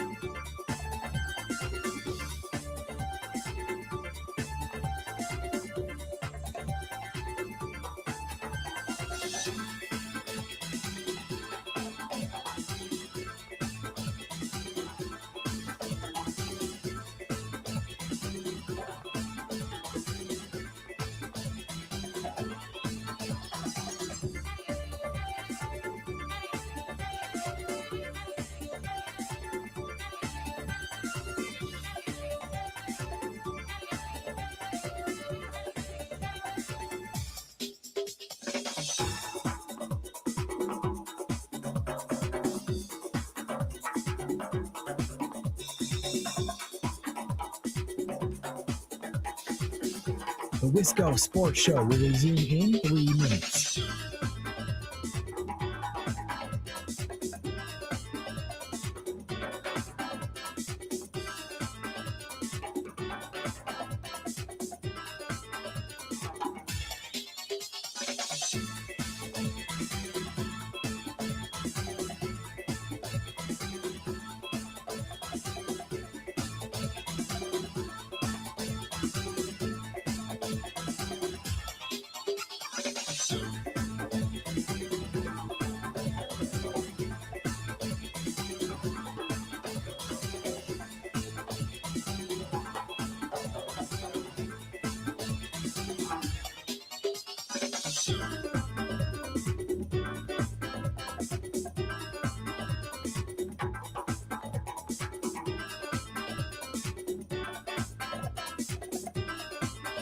The Wisco Sports Show will resume in 2 minutes.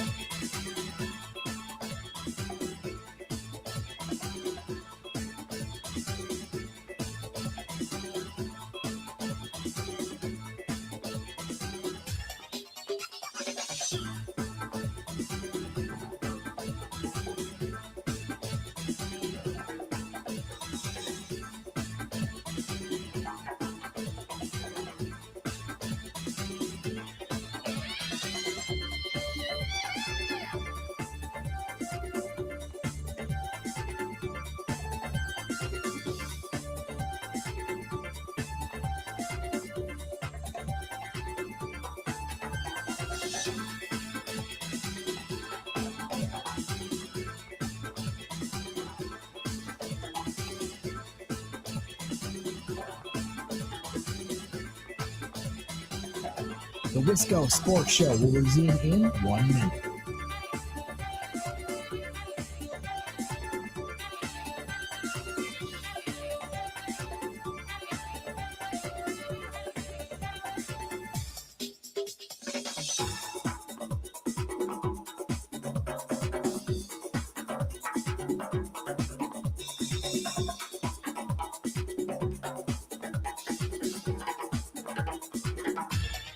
The Wisco Sports Show will resume in 30 seconds.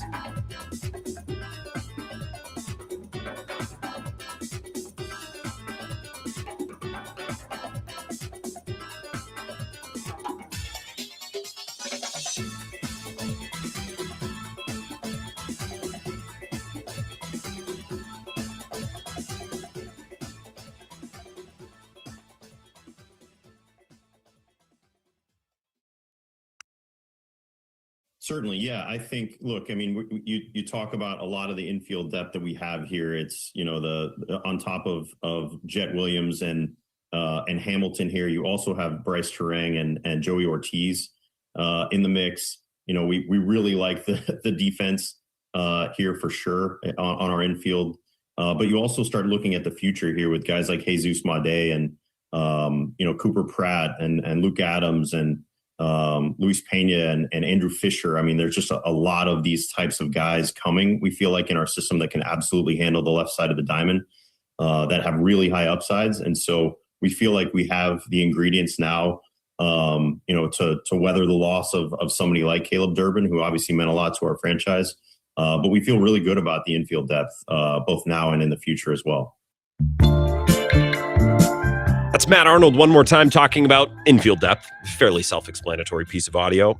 They must feel great about Jet Williams, and they must think that some of those youngsters in AAA or in AA who could potentially be third baseman, shortstop, they must feel those guys are closer than I thought. And if they believe that, and if they're right, this trade is just fine. If Jet Williams isn't very good and he can't play every day at short or third, or Joey Ortiz can't play every day at third, or those guys, those youngsters are still a couple years away, then this trade makes a lot less sense to me and it leaves you exposed. I did get a tweet from Chad, and I think there's a lot of truth to this, so I'm going to read it. It says, at Wisco Grant, the kid is 5'7" and weighs 180 pounds. Take advantage of the great rookie year and move him. Great trade for the Crew. Look, you are going to find no bigger fan than I of the Brewers trading guys away. I find it very entertaining. I like the bleak, brutalist nature of a Brewers offseason. I've come to enjoy it in a weird, sick, twisted way. We can't handle our business in the regular season, and we can't beat the Dodgers in the postseason. But you know what we can control? When this guy gets paid by somebody else, or when this guy gets, where this guy play. I think maybe it's a control thing. I don't know. Maybe I should see a therapist. So I'm with you that maybe Caleb Durbin just had the best possible year and they're trading him. I think that was probably their calculus behind the Collins trade too. Look, if you think Durbin sucks, fine. I don't think Durbin is awesome, but I don't think he sucks. And they might have a real lack of bodies now to play short or third that don't suck. So a guy who can play third every day, who fits your system, who doesn't suck, don't just give him up to give him up. So they must feel that Hamilton can play for him. They must feel that Williams can play for him. And they must feel that these pitchers are really going to help him win games. Okay, if that's the case, then this trade makes sense. I just don't want to undervalue, and it's in my nature to undervalue Brewers guys as they're traded away. I don't want to undervalue his value, especially with, Siegler and Mona weren't going to play every day either, but now you don't even have those guys. What if Ortiz gets hurt for a week? You quite literally at this moment in time have nobody. Well, Hamilton, I suppose. You'd be playing Jet Williams and Hamilton. And that's, again, if Jet Williams is awesome, all right. I've never seen him play in a Brewers jersey before. That's a stretch for me, but these are the decisions that Matt Arnold's got to make. 608-321-1670, Wisco Sports Show. Who's this? Well, things ain't always what they seem. Wake up, Grant. It's Mad Max in the Tunnels Under Racine. Mad Max, how are you? I saw you tweeting about the halftime show yesterday. I was hoping we'd hear from you. Yeah, I kind of agree. Well, I listen to the morning show too with Ebo, and I like Sasquatch Mike's takes a lot too. Mm-hmm. And I'm kind of with him where it wasn't as the imagery didn't seem as dark and satanic as previous halftime shows have been. And I couldn't really understand it because it was in Spanish. I was just kind of watching it half-heartedly. It was okay, and it's just, But then I kind of looked into the lyrics a little bit more to see what they were actually saying, and it was pretty bad, pretty unwholesome, and I'm not a prude. I've said some things after a few too many adult beverages in group chats that I'm not proud of and probably shouldn't say again, but none were nearly as bad as what the lyrics were, and I thought it was pretty inappropriate for a Super Bowl halftime show, but. I watched a little bit of the alternative one as well, just to kind of see how it was. But being at the party, I was just at a party with a couple of friends, so it just logistically it wasn't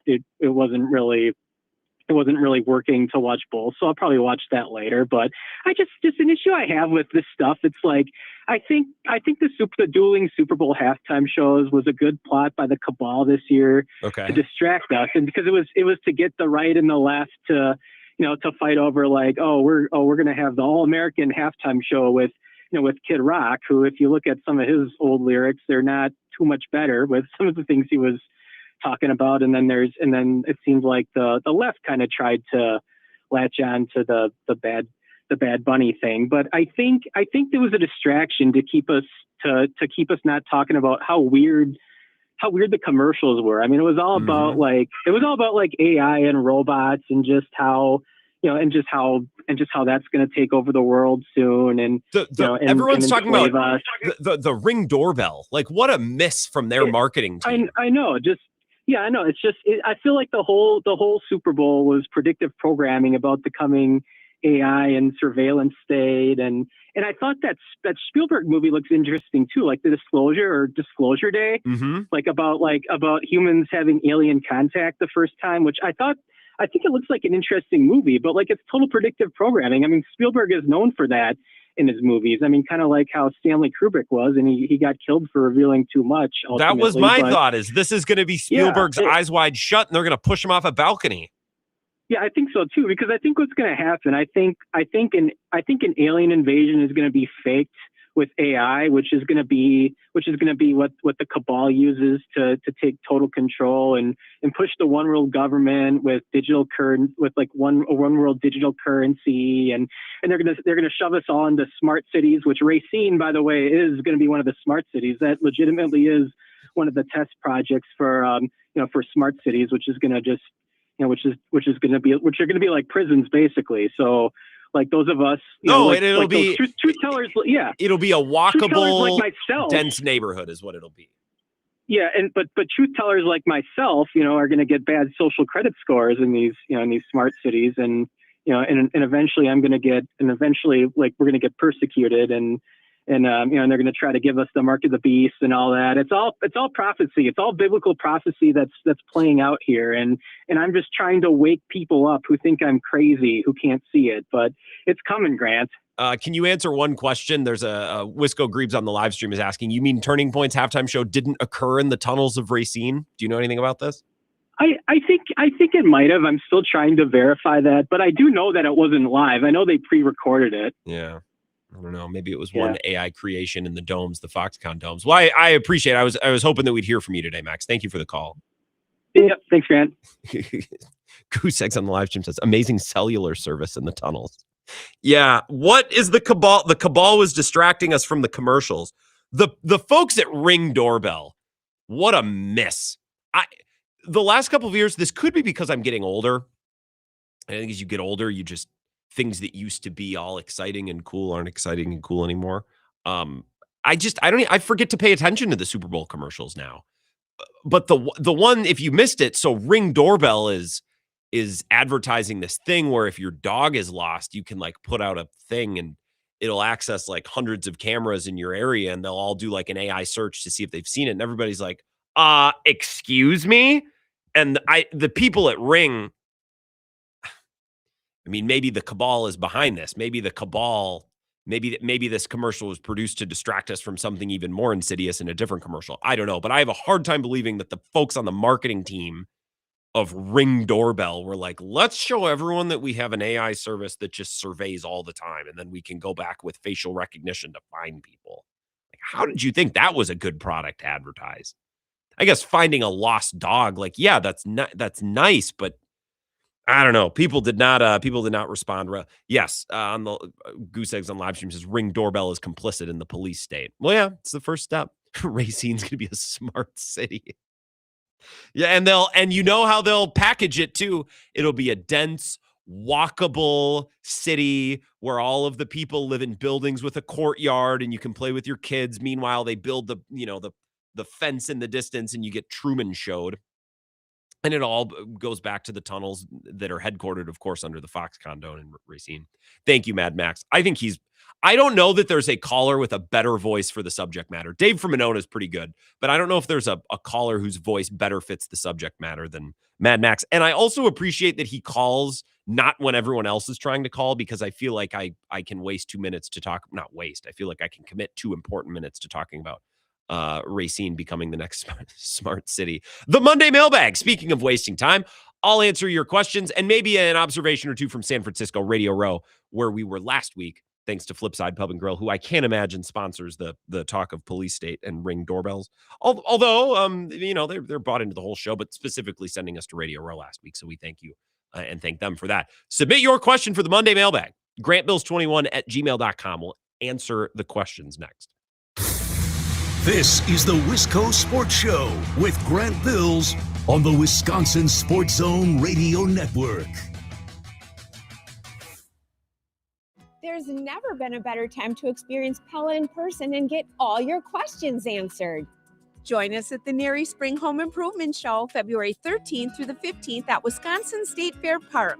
Book your in-home consultation at the show and receive a free DesignWorks rendering. Rest easy with Pella's 10-year limited warranty and get 0% interest for up to 48 months. Set your free in-home consultation at PellaWI.com.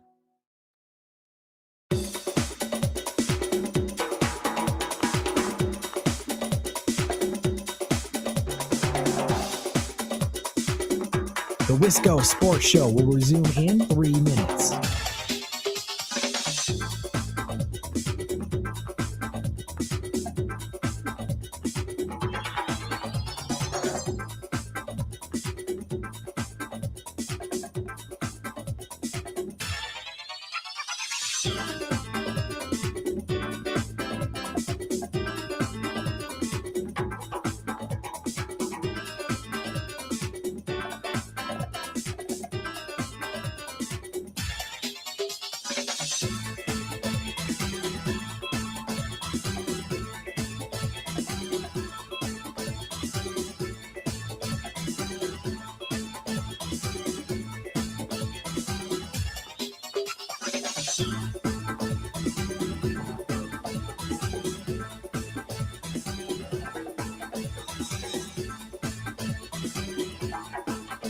The Wisco Sports Show will resume in 2 minutes.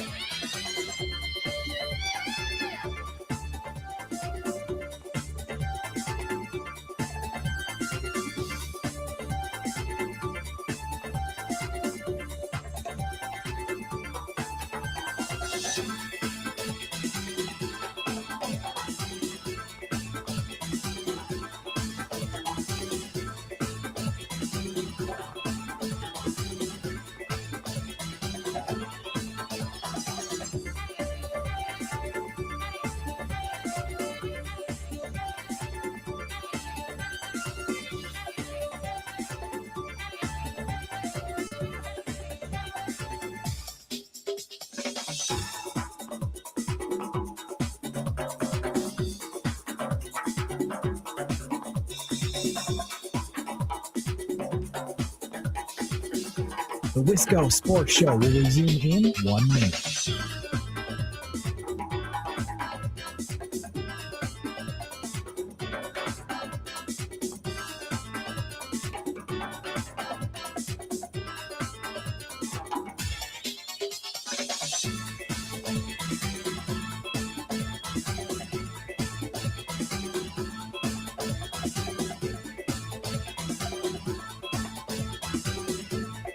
The Wisco Sports Show will resume in 30 seconds.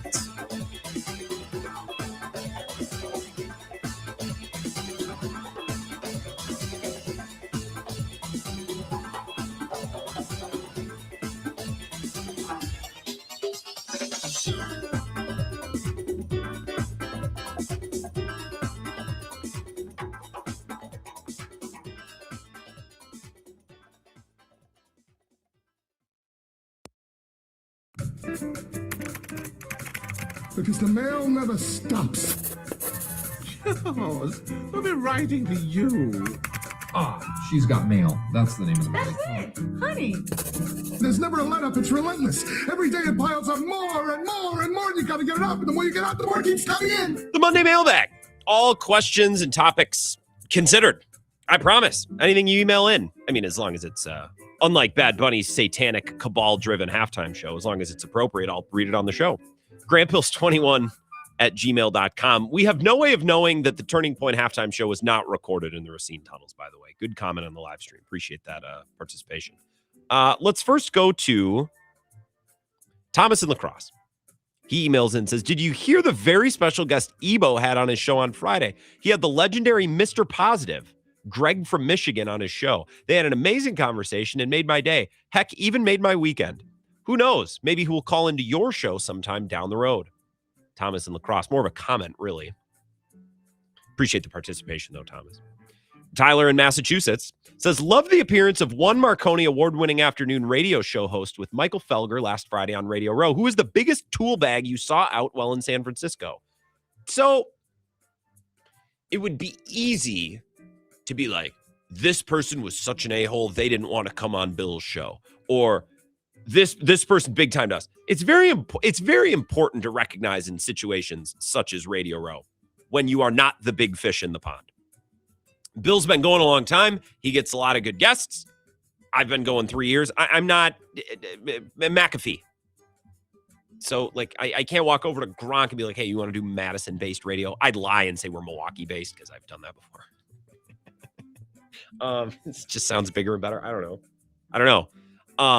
The biggest tool bag is I was really excited to have an athlete on. So Kamari Lassiter, who's played corner for the Texans, was supposed to do both Bill and my show.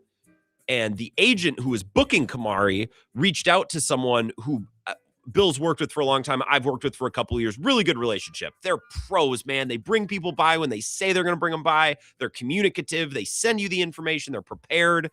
We're on time. They're on time. It just works. So this agent was set up with someone we work with. They reached out a week before, and I'm super jacked. I texted our friend Cody Stutz, who covers the Texans, say, hey, we got Kamari Lassiter on our rundown. The Texans are all the rage right now. They got a badass defense, but tell me about Kamari. So what should I ask him? Any personality? Like, how can I really make it a good interview? Because I bust my balls for you guys. I try to make this, good content.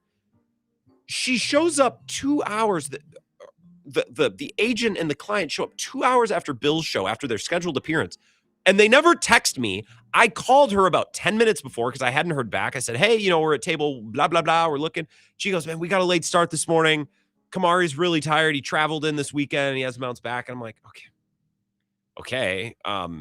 Fine. All right. But we're on tonight, same network. So we'd still love to have him on my show. She's like, yeah, absolutely. They got in and then they left an hour before my scheduled appearance because he was tired. I'm like, you guys, I understand things come up or delays happen, but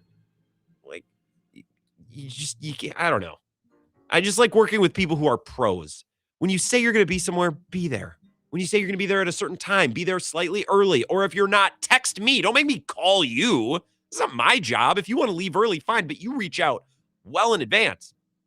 So no huge tool bags, just some agents where it's like, you kind of suck at this. Like you're trying to put together a schedule and it's hard when you got people showing up late and leaving early. Harvey says, I kind of wish the Bucks traded Giannis last week for a bunch of young players and first rounders. Could throw in his brother for a couple of seconds, maybe. The other team would get the highest paid cheerleader in the league before Giannis starts most of his time on IR instead of the court. What do you think? Also, the Brewers need bats, and to trade Durbin is not the way to go. If you can't score, there's no way you can win. Another email, more of a comment, really, than a question. If this was the way it was going to go and Giannis was going to be like half in, half out, and he's clearly not sold on this season, I just wish that he would have left last offseason because this year's a waste. They could be tanking without Giannis, which would be much, much easier. Like now he's going to come back and want to play. It would be much easier. Now, I'm happy he's here, but if he's going to decide he wants to be here, I want him to act like it, dude. And then if you want to leave in the offseason, fine, you can readdress. But you made the choice to come back this year, so lock in and play ball and be committed. Snuff out any rumors, snuff out any negative talk. But he hasn't done it. Be back tomorrow. We'll talk more about the Durbin trade, more about post-Super Bowl storylines, and what else is going on in the Racine tunnels. Have a great night. Thank you for listening.